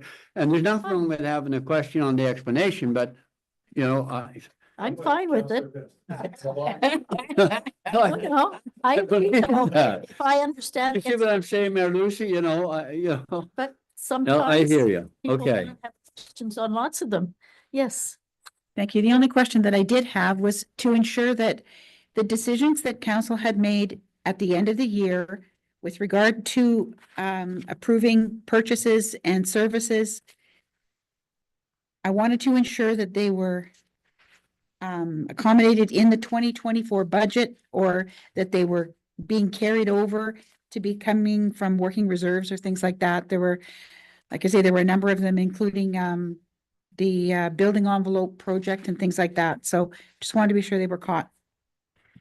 Yeah, yes, I was referring to the email that you sent. Yeah, so I received email from Councillor Peacock on March the 9th. Myself and the CAO are working through them to ensure that that each of the items that she identified, each council resolution, we will identify where they are in the current expenditures and where they would be in 2025. For example, the radio carry forward, it will be in 2025. We will get that information to you once we have it May completed. I request that we all get that email, please? I will copy Sure. everyone on the email then. Okay, that'd be important. Yes, thank you. So, yeah, it's Okay. it's 8 pages, so. Well, 8 pages Yep. is 8 No, no, pages. Was there any comments on the graphs or any questions in regards to them? Ready. So if you want, I can explain the graphs quickly. Certainly. So, so I thought that we're adding some graphs. So the graph would be on page 56. Mhm. So what that shows is the blue line is what was budgeted, and the green line is the actual amount. That they were prettier on my screen, I have to say. So you can see for most items, we were the operating revenue, we were favorable in terms of what we overall revenue that came in for that. The important one probably that we control the most because we don't have direct control over some of the revenue sources Mhm. from the province, for example, is on page 57, which would be the operating expenses budget versus actual. And what you're looking for there is that the green line is below the blue line in most cases, which indicates that for most departments, we were under budget. Now, the details in this other package will show you that line by line, we were up and down, but overall, this is an easy way to see that we were over and under. So, and then the graphs on page 57 and 58 are essentially the same thing, just presented in a different format. So this shows you the variance, whether it was positive or negative on which side of the line it fell on. So. Very good. Thank you. Okay. We will now go to the report 2025.49 on page 60 in regards to the landfill punch card system refines. It explains some of the questions that were brought to administration once they first started, and it's good that they've got it in here. If you get the question that some people have asked, your answer is right here. I did have something that I sent, and I'm sure you got back. But anyways, in regards to the Legion, they don't pay tax. Therefore, they didn't receive any cards. I kind of got jumped on Sunday afternoon, said, "Where's our card?" He says, "Oh, I have it at home. I'll bring it to you next week." No, I think because it went by tax. Yes, I'm not sure. Yeah, Council. just wanted to differentiate this, what we're doing today, from what we did before. Before we had some pointed questions about this, that, and the other thing. This one here is more about what treatments that we're considering for certain issues. Like something, like you look at page 61, the first one you see on there, the determination of the property status. There's been some questions about, well, I've got a hobby farm, so I should get agriculture. Depends on what taxes you got. Yes. Whatever you pay in your tax classification, that's what you get. Okay. There's that issue about the multi-rate tax properties. Mhm. And that came up when you have somebody who's got an agricultural property, but they got a house on there. What do? Well, those guys should get a residential card because they got a house and they're also a farm. Yeah, should get both. And the idea with the commercial, how does that work? Well, if you've got say a residential property and you're paying some commercial taxes, say it's 20 grand, I don't think you should get a commercial card. But if you've got a residential property and you got a $300,000, shop or something, and you're doing some significant business, maybe that's warranted. Are you sure they should be not zoned commercial then? Well, That's right. anyways, Put that question that's, to the forefront. maybe you could explain that a bit more. Chris. To that point, yes, when we have these conversations, which we are having with the residents, that's one of the solutions we offer. If you feel you were running a commercial business, we could reassess your property to give you the different That's card. right. And then you explain them that they have as many punches as humanly possible in Northwestern Ontario, and they don't have a problem with it anymore. Yeah, because So you don't want to be the zoned one commercial. offset we had, to Wayne's point, the one offset we had, the previous report was very, bang, bang, bang. What about these? These are getting into the finite details of where we want to go. And we are being in dialogue with commercial. We are in dialogue with some one-off people that have special circumstances that we're willing to deal with. But as the report stipulates, we're trying to capture the fact we're getting rid of 526 current users. That was the end goal of this whole thing. That's right. There's 526 cards out there that don't pay tax. We'll work with everybody else to make it work for them. Yeah. And that's what Wayne and myself have adopted here going forward. Yes, Mr. Calvert? Just wondering about that one with the trailer. What's, have we decided on that, or have you guys come up with a solution 68. Punch cards for tenants. for the Mhm. trailer? Yeah, for tenants, no, we don't want to give tenants punch cards. The plan is a commercial entitlement's about 4 times the residential amount. So if somebody's got 12 tenants, well, then they could be entitled to 3 commercial cards in a season. And the idea would be, we'd like to see them bring back the used one before we give them another one to avoid abuse of it. That's better than having residential people getting these cards, and then do they come back, and what happens with them afterwards? Trying to control that. Tenant is not as solid as a homeowner. Counselor Campoff. Okay, so if for instance, I mean, we were talking about the one property that has, I believe there's 9 tenant homes on it. If you're giving one commercial card for every 4 of those tenants, that's the same amount of punches. Ultimately, it's giving them all individually homeowner cards, is it not then? Through the chair, just to Wayne's point, and his numbers are correct. Yeah. But the process that we're thinking is that we're not going to give them 3 commercial cards January 1st. Use your commercial that you get in your tax bill.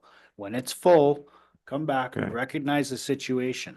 Okay, we recognize the situation. They may only need 2 commercial cards to get through the year. It'd be very foolish to give out 3. Okay. Okay. So the question I have, and obviously for the owner of the property, right now, for him, it's been seamless and it's working for him and for his tenants, that his tenants all have a landfill card. They can all individually go. Are we forcing them now to somehow amalgamate the garbage, and it's going to be a bunch of work for him? I don't think that's, where are we going with this? So through the chair, this came up last year prior to the bylaw being rolled out, and these frequently asked questions coming up with Happy Land. Same Mhm. thing, 47 cards for Happy Land. We don't get taxed from 47 people. No. And we had that conversation with the owner. We've made provisions of the multiple user IDs that we had on the card, which is what all these multi-use properties are doing. And what we see is a turnover in the numbers of the names of who's allowed to authorize to use that one little plastic card. It's the same premise. If somebody moves out or passes and somebody moves in, that person would go on the authorized user card. So it was still a step the taxpayer had to make. Now, here's your card. Do with what you want, right? You want to hand it out to everybody and 2 guys want to do the whole park. When it's full, come back and we'll issue another card. It was still that key component where you had to upgrade authorized user as they change. We have no control over who goes into KB Seniors or who goes into Happy Land Trailer Park or who goes into a trailer park on Highway 130. We have no idea. It's not our responsibility, in my belief, to be monitoring those 3. Those 3 in particular is 107 residential cards right now that are currently out there. Mhm. That's the issue. They're included in the 526 that we're trying to capture. In some normal situations where you have apartment buildings, people living in the apartment have to bring their garbage to quote a bin or wherever outside, which the owner is responsible for in the city anyway, and I've seen in other instances, which they require recycling also from the tenant to where he And we provides the location. And truth be told, we see that in every tax category. Some commercial users do not access our landfill site. They have a bin on site for their process. Some residential people, when you get in the back end of Ross Acres, I believe, the apartment building back there, there's a box. And it's picked up by a third-party provider. So there is cards out there that we've issued that when we go back through the list, hey, they've never had a landfill card before, but we're giving them a card. So it's a mix of everything, to be quite honest with you. And as the report points out, we see the vacant one as being the challenging one, because that's the one that requires the most look at when it's coming in the gate. That's the one that's going to be the challenge. These one-offs are not one-offs. These three that we've just talked about, the multi-use one tax-based commercial model, are a challenge, agreed, but they contribute to over 25% of what we're trying to capture of the 526. So it has to be addressed. You're absolutely correct. If we give them 3 commercial cards right off the hop, it's the same as having 9 residential. I get that. But that's not our problem to solve. It's the owner's problem to solve, as it is with the Happy Lands that came to us in the past. Yes. Wait a minute now. You get this straight. You're saying those 30 residents or whatever in Happy Land are not ratepayers, taxpayers. They are so, because they pay the right to live there to wherever this gentleman runs. So you can't say that they're not taxpayers. They definitely are. It's through the chair. They don't pay tax direct to us. No. No, but they certainly through whatever they charge there to live there, that's their taxes. He's got that figured out. So you can't say they're not taxpayers. You make a lot of people angry. If you're not a taxpayer. I'm not saying through the chair, I'm not saying they're not taxpayers. They are not taxpayers to the municipality. They are taxpayers directly. Indirectly, they are. That's correct. But 47 users at Kakabeka Trailer Park at Happy Land, 47 residential cards are out there. I couldn't tell you if all those people are assigned to those units because they're by trailer, if those names are the same right now. That's right. All right, then I just may, then this 3,775, the difference there is because of Happy Land, plus Kakabeka Seniors, plus the Legion, all that. When you better find out how many of them are there, and that park on 130, that number is going to go way down. So we're not saying, because if you look at this, say, wow, we got so many people that 526 here, no, they're already, we can account for most of those. Yeah, but it's very difficult if one person that's renting a home or has a trailer somewhere, if they sell it, they leave. How do we know who's really got that trailer? Well, when you come to a landfill site, you bring your card and your identification where you live. If they ask for it, yes. Agreed. There is other ways to do this. Sure. But the end goal of this was to provide a moderately priced landfill program that protects the taxpayers. Okay? Yeah. And yes, everybody that lives here in one way, shape, or form is a taxpayer. I can appreciate that point. But that doesn't mean that the person paying 1/37th of the tax for Happy Land Trailer Park gets 100% of the benefits of a residential property. Does not mean that. Yes. Well, go ahead. I mean, arguably, the MPAC assessment on that property should be 37 times the size. What the MPAC assessment would be of one of those units individually on a piece of property, though. So Through the chair, I would respectfully argue that point. Commercial, it's a fine, it's a fine point, but the commercial rate is also substantially higher than the residential rate. So we could do a report based on the two, whatever the difference would be to determine a relative value. I mean, I certainly don't want to see staff time. I mean, we could make arguments that someone who lives in a house that's been assessed at $1.5 million should be like that. We're not pretending that those people need to have more garbage bags allotted to them than somebody who lives in a house that's worth $100,000. So I think that's, I mean, we have to just go through the process to try and make it the most fair for the most people that live in our municipality. And there's going to be anomalies we need to figure out, right? And I appreciate that. No, I wasn't referring to comparing everybody. It was just the multi-residential to come up with a relative weighting. This system that we developed, we're trying to keep it simple, but it's already kind of complicated. So we got to try to keep it simple. So the idea is if you own a property, you get a landfill access card and you get punch cards and that's it. All these tenants and all those people, no, we're just going to stick with the property owners and that'll make it more simple for us. What happens when you have a granny suite or a garden suite in the same residence? No, it's legal. There's a lot of people that have legal ones in our municipality. So again, So you've got one taxpayer, just one card. very simply for that example, we have 480 punches on a residential card. Yeah. There's 2 people and a granny in the building. I think we're okay. You think you're all right, for sure. Yep. Councillor Peacock? Have you had any flag or your attendants had any flag with regard to punches being required for recycling? No. We have very little interaction. Well, we had lots of interaction with people in the last 2 weeks, but we have no complaints in regards to any of the products coming in. Now, further to that, how much, do we have any idea how much gets dumped from our recycling that is actually recycled? We have no data from our service provider in that regard. Well, I will tell you that we haven't got any bills in the last 10 years for excessive sorting of recycle that contain garbage. We've got a bill for everything else, but we haven't got a bill for that. Excessive sorting. And do we have any idea what this process cost us?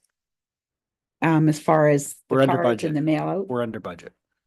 Okay, because should this go for 2026, if this is a successful program and we continue, the 26 cards are going to have to be sent out in December or beginning of January, correct? Through the chair, we are relatively aware of when this has to go out to the public again. We do recognize that we really tried to do this program in late 2024 to meet that deadline, and for whatever reason, it didn't happen. I believe it was a printing issue. The biggest problem is going to be April 1st to April 20th when we start turning people around because they don't have cards. I had a meeting with staff today in that regard, and I feel that things are going to calm right down by May 1st, and this issue is going to be fine. Now, I could be wrong. There's going to be a top 10 that are always going to be right. But anyway, I feel that this program, the only tweaking it's going to need is we are going to do trial sections of 20 lucky taxpayers where we're going to ask them to provide us your cards back at the end of the year to see what you did. So then we can know that the average people had sufficient cards. That's right. Okay, we're also going to know as things roll out in May and April, who our offenders are that don't have tax bills in Oliver Papoonch. Those are the ones we're going to capture. Those are the ones we're turning around. Okay, though that's the impact. April and May is going to be the impact. As far as rolling this program out, again, I don't see it. This took a lot of time to do. We wanted to go digital first. It couldn't be done. We don't have dependable Wi-Fi at this things. It just didn't work. This system is fair from administration standpoint to every taxpayer.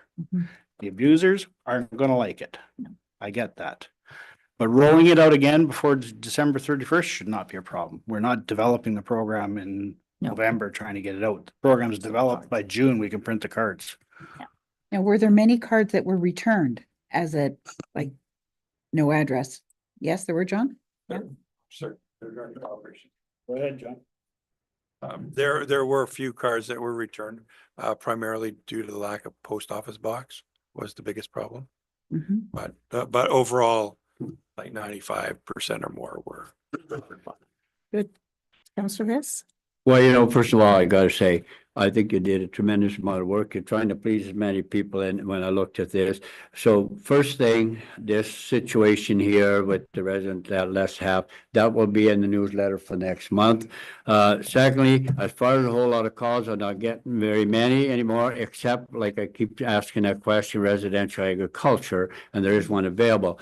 The reason is why there's so many of those people are coming to buy hay from our place. So they're saying, and I said, well, look, you got that card, you got 24 punches on it. If you think residential is not going to do you because you get 2 weeks during the year for you get free, then go to the office and explain to them your situation, what you got, and then they'll work something out. It may not be to your advantage to go to that agriculture residential. So I said that the call would be to you. So anyway, but that's the only few things. And that's why I kept asking that, because those are the people that come to me all the time, you see.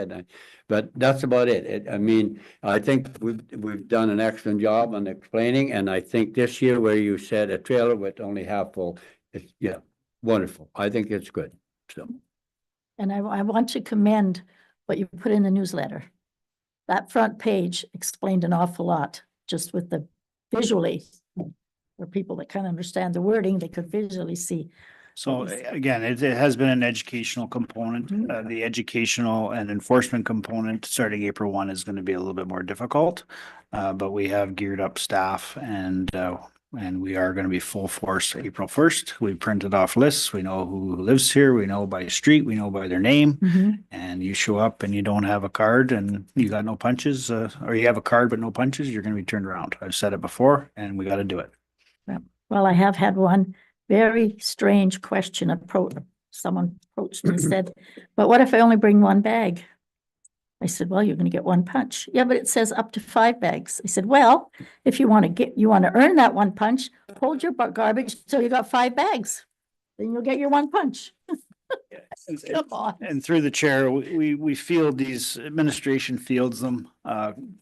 It has not been extremely busy in regards to fielding questions. My frontline staff have been dealing with a lot of the stuff, which we've seen some 3 or 4 minute interactions with the staff at the gatehouse, which has led to 3 people waiting, which is, oh my goodness, 3 minutes, honk the horn.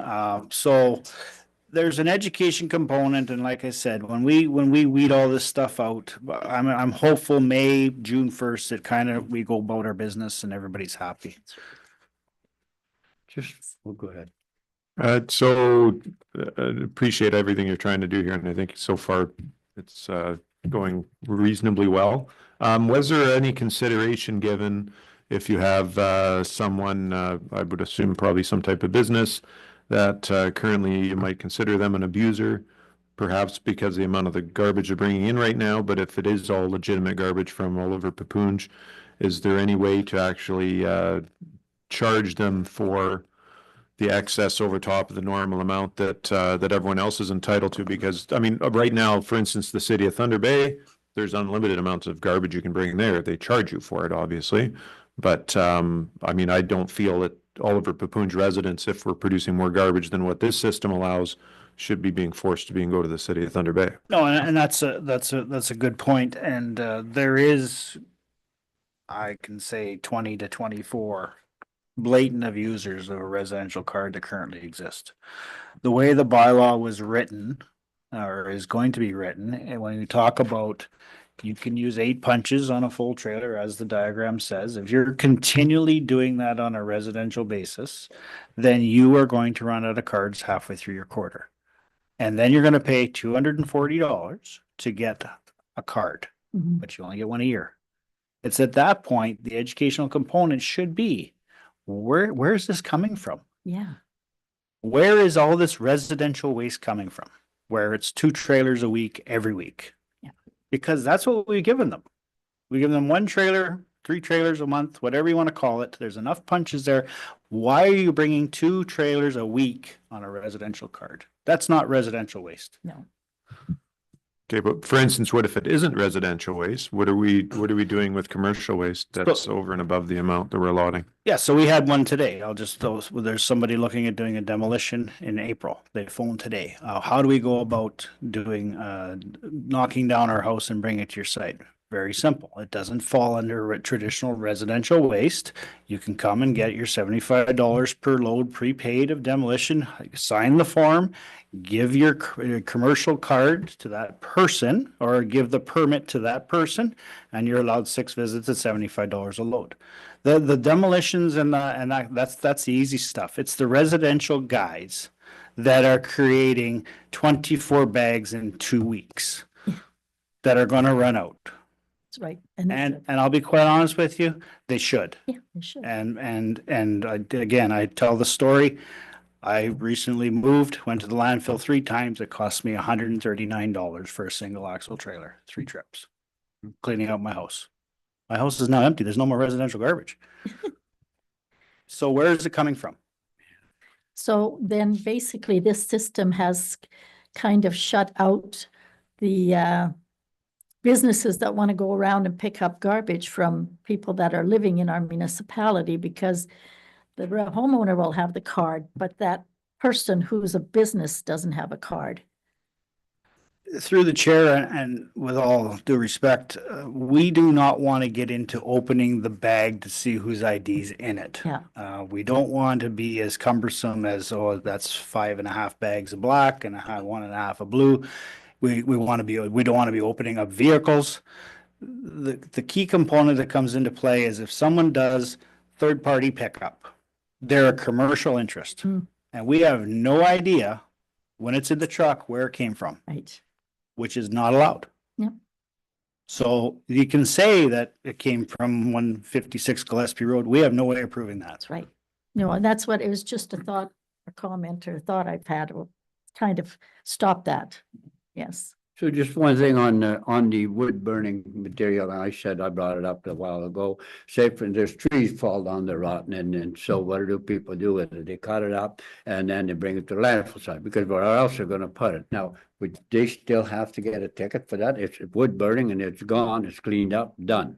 Yeah, through the chair, that was the whole idea, offering the free weeks, right? There is, So you there can is. only do No, it no, at that we're not saying only. We're saying that you could still, on a residential card, if you want to bring a trailer in, broken down trees that fall in the right of way, we'll look at it and we'll, based on the report, based on what we said in here, 2 punches, but the trees don't continue to fall, I guess is what I'm saying. It's the same as the residential garbage. Once your house is clean, you don't continue to bring 3 trailers a week. So I appreciate that then. So when you're saying that, then they should contact the office and say, I've got to clean up a tree or 2 that fell down because they're rotten. Is that how you? Through the chair, through the chair, I feel that the punches are enough that we shouldn't have to deal with that at the office here, No, in my opinion. because They're just gonna get the extra rest of your. punches. You're not loading it in your SUV, are you, to take the tree here? No, usually you got a $half or a trailer or So something. you show up because with a cut it up trailer. and clean it. Either that or you're gonna have people burning it at home. And through the chair, Seen some of that, and you can hardly go down past the Oliver Road. There's smoke so thick as you're gonna kill your neighbors. You can't do that, but. Yeah, yeah, I get it. Well, see, that's my point. So that, it's better off that they take it to the landfill and then make the pile and we burn it once or twice a year and then it's gone. So. through the chair, again, it's been an educational time frame here. We're working on it. We've dealt with 6 issues in the office here. We've got a list going of people that we fixed up. Okay. Okay, so we're on top of it. We're working with the people and we just want to roll it out. Okay. Yes. Okay, yes, Councillor Peacock? Just one more question. Has the attendant been able to encourage people to, look, you've got some wood there, can you take it to the wood pile as opposed to throwing it in the pit? Have you any luck with that process? Through the chair, there's been a lot of interaction the last 2 weeks with the attendant at the pit, and we have 2 new hires starting next Saturday. Okay. That's all the questions. We will now go to AMO tariffs and trade policy initiatives and similar initiatives. So we have a report on page 69 in regards to the tariff and trade policy. It's for information. Quite sure how much of a discussion we're going to have on this. Except we might have to make a bigger sandbox for those 2 boys to play in. Or the one. Or the one. Yes, right? With regard to that, I just see that there's a lot of things going on. And a lot of municipalities are passing Buy Canada things and so forth. And we may hear more about that because the premier did mention trying to legislate some things like that. So that might be coming. We'll see. Your information. Maybe we should request additional funding for different projects so that we can buy Canadian. Idea that they floated about the AMO is the municipal stimulus funding. So we'll see where that goes. Okay, one thing I must admit, for what little I've seen, because I don't watch a lot of it, the Canadians have really brought up the national anthem and made it stand out. And I'm even at the arena when they play the national anthem now, you really hear the people join in. So it's probably just to prove a point, but it doesn't matter. It's still, it's good. Yes. Mayor Lucy, I don't know what party you belong to or who you voted for, but I'll tell you one thing about Ford. He said, give me 4 years, and it didn't take him very long. He said, Trump, you're gonna pay. So 25% on the hydro, 400,000 a day? I couldn't believe it when I read it. No, not yet. Oh, he did? Okay, and so has Trump then dropped some of his? Okay, I knew there was going to be a meeting, but anyway, goes to show you, he Don't back down. run away from him. He's all mouth and going nowhere, so. Don't back down from a bully. That's right. So, anyway. Okay, we have the DSAP minutes on page 81 to 91, and we have the Health Unit 92 to 95, and the Conservation Authority 96 to 107. Okay, and then we have the bylaws. And the first bylaw is the one in regards to the zoning bylaw amendment. It's been moved and seconded. Any discussion? All in favor? Opposed? Carried. The second one on crushing, screening, and stockpiling will be moved and looked at after our in-camera meeting. We have a bylaw in regards to Amtech Engineering for the bridges. It's been moved and seconded. All in favor? Opposed? Carried. And then we have a bylaw in regards to the contract with Fort Garry for the trailer. It's been moved and seconded. Any discussion? All in favor? Opposed? It's carried. And then we have some petitions here, a request to amend the building code on page 113 to 114. I'm sure our bylaw enforcement officer, or not our building permit person, would let us know if that's something we should be looking at. No. He hasn't Okay. mentioned it. He didn't mention it, No. so we will just wait for. And then struggling healthcare system. Buy local, buy Canadian campaign, tariff trade-offs, rideshare companies, interprovincial trade barriers. Which I agree with. Provinces should not have regulations that let people trade back and forth, and protecting Canadian values. Yes. I mean, I looked through these and I think I've been pretty consistent. I think we as a municipal council have a role. Most of this stuff has got nothing to do with our role as a municipal council, and I can appreciate that these people feel strongly. Yeah. And they're using their platform or whatever as municipal councils to try and get change in their communities, but I don't agree with some of the stuff that they're trying to do. And not that I don't agree with the issues. I don't agree with the way they're doing it. Like, it's not their role. And we have provincial and federal governments are making enough of a mess of things. We don't need another 444 municipalities in Ontario to get weigh in on these issues. And then we have information on resurfacing Highway 588 next year. I believe it's next year. No, they're going to start with the detailed design study, so it could take 2 years. It could be done this year. Then we have the Thunder Bay News, Police News, and the Ontario Power Generation project update, which was nice that we got that. Chad is making sure that we keep him keep in the loop. And now we have new business. Councillor Calvert? No? Councillor Campa? Something came up at a meeting I was at yesterday evening, at our local farm co-op. I'm on the board. And, we received correspondence from I believe they're based out of Southern Ontario, a company that offers, and I don't know if you're familiar with this, John, they offer a service to help you reevaluate your property tax assessment. And they take a percentage of the winnings, I guess, if they get a better assessment. I don't know if anyone's heard of this. I was astounded because I've seen and this is to do with MPAC, not really to do with us, but it does have to do with us. They use the exact same font as the MPAC assessments. Like if you didn't know any better, and a lot of people wouldn't know, it looks like an MPAC document. Like it's kind of shocking what they're doing, but I don't know. That's new. Not a big fan of seeing that kind of stuff. No. Councillor Viss?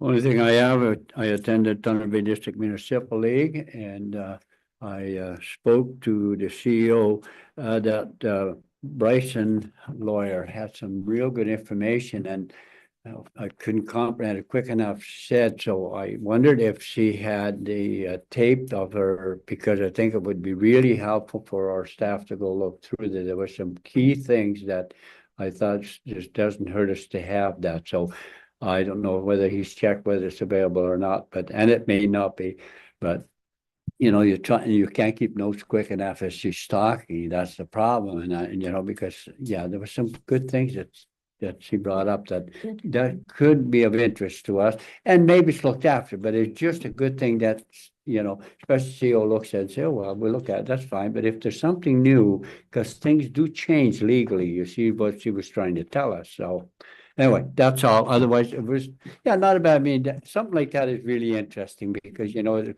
perks you up to say, wow, we better be on our case. So Since you were there, what else do you have to report on? I was going to ask about it when everybody had finished with was there any other? New ambulance thing, I just see they have Paris Bay. They're getting the new ambulance base. Yeah, and actually, yeah, you're right about Chantal with her presentation. A lot of it was to do with contract termination and stuff like that. The new way now, it's got to be so ironclad that they're really, yeah, it's not favorable to the municipality or to. Yeah, I just wanted to comment that last year we revamped our procurement processes and we used our lawyer, and now with any one of our competitions, RFQ or whatever it is, we have the general terms, and it's like 28 pages, and it's got everything in there to, you know, cover ourselves. That we started working on that after that Sudbury case where that municipality was deemed to be the employer because the contractor ran over somebody with a grader or something or other. So that was the impetus, and we started working on it. So now when we have something, you get 28 pages of stuff that protects us. And another thing recently that we had done, there was a case that was in the paper about Ignace where the employment case where there was a problem with their contract. It wasn't consistent with the ECA, and they had to pay $157,000 to a person that they terminated early. So we punted that to our lawyer. What do we do? And they looked over our offer letters, and she tidied them up so that we are, protected. So yeah, we're paying attention to those type things. But the Thunder Bay District Municipal League, usually they'll have that stuff available because you attend to it, and we'll certainly be asking for it. Just well, I guess that's my point, Wayne. I thought if there's something new that would help in case, then why not if it's available? That's right. Okay. Councillor Peacock, any new business? Yes, and further to that, the Chantal had mentioned that part of it was development contracts, and Osler Law, their website is updated on a regular basis and provides lots of information for resources. So that might be something that we could review should we need to. Also the presentation that was put on by the girl from the Points program and the program that looks after the street people, it was very an eye opener, you know, and each of us had an opportunity to get naloxone kits, so it's kind of scary out there. Thankfully, we're kind of away from a lot of that, but it is right next door. Question to the Director of Operations, any idea on half load dates yet? Went to the paper today. It's advertised on Sunday, 12:01 a.m., March 19th. Okay, Ready. and outdoor rink conditions, I guess by Saturday they'll be done. The locker room is closed at Roslyn. It was closed up today by the volunteer group because the nets are frozen in the ice, and if movement creates a hazard. So yes, by Saturday, all outdoor rinks will be closed. And when can council or the Roslyn Village residents be provided with an update as far as the status of that project? Of the water Yes. project, Report coming in mid-April. end of April. Mid-April. Mid-April. Okay, And just a congratulations to Kevin Holland, and I appreciate the support he's given to our municipality. We're fortunate to receive a lot of funding with his efforts, and let's hope it continues. that's all for new business. Okay. We now resolve to close session.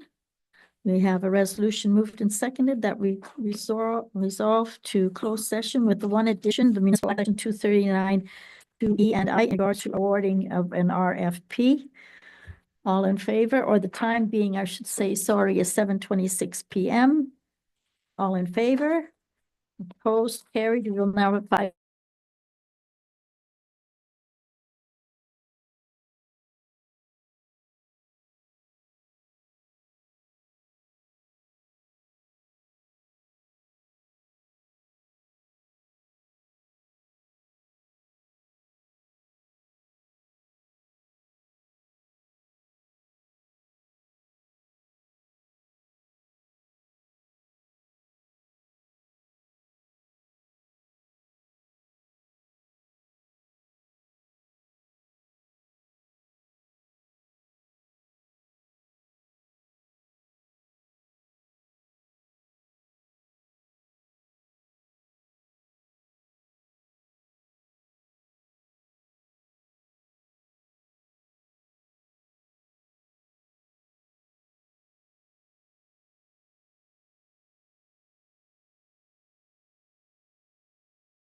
Okay. I have a resolution moved and seconded that reconvene to the council meeting to continue with businesses at hand, the time being 8:08 PM. It's been moved and seconded. All in favor? Opposed? Carried.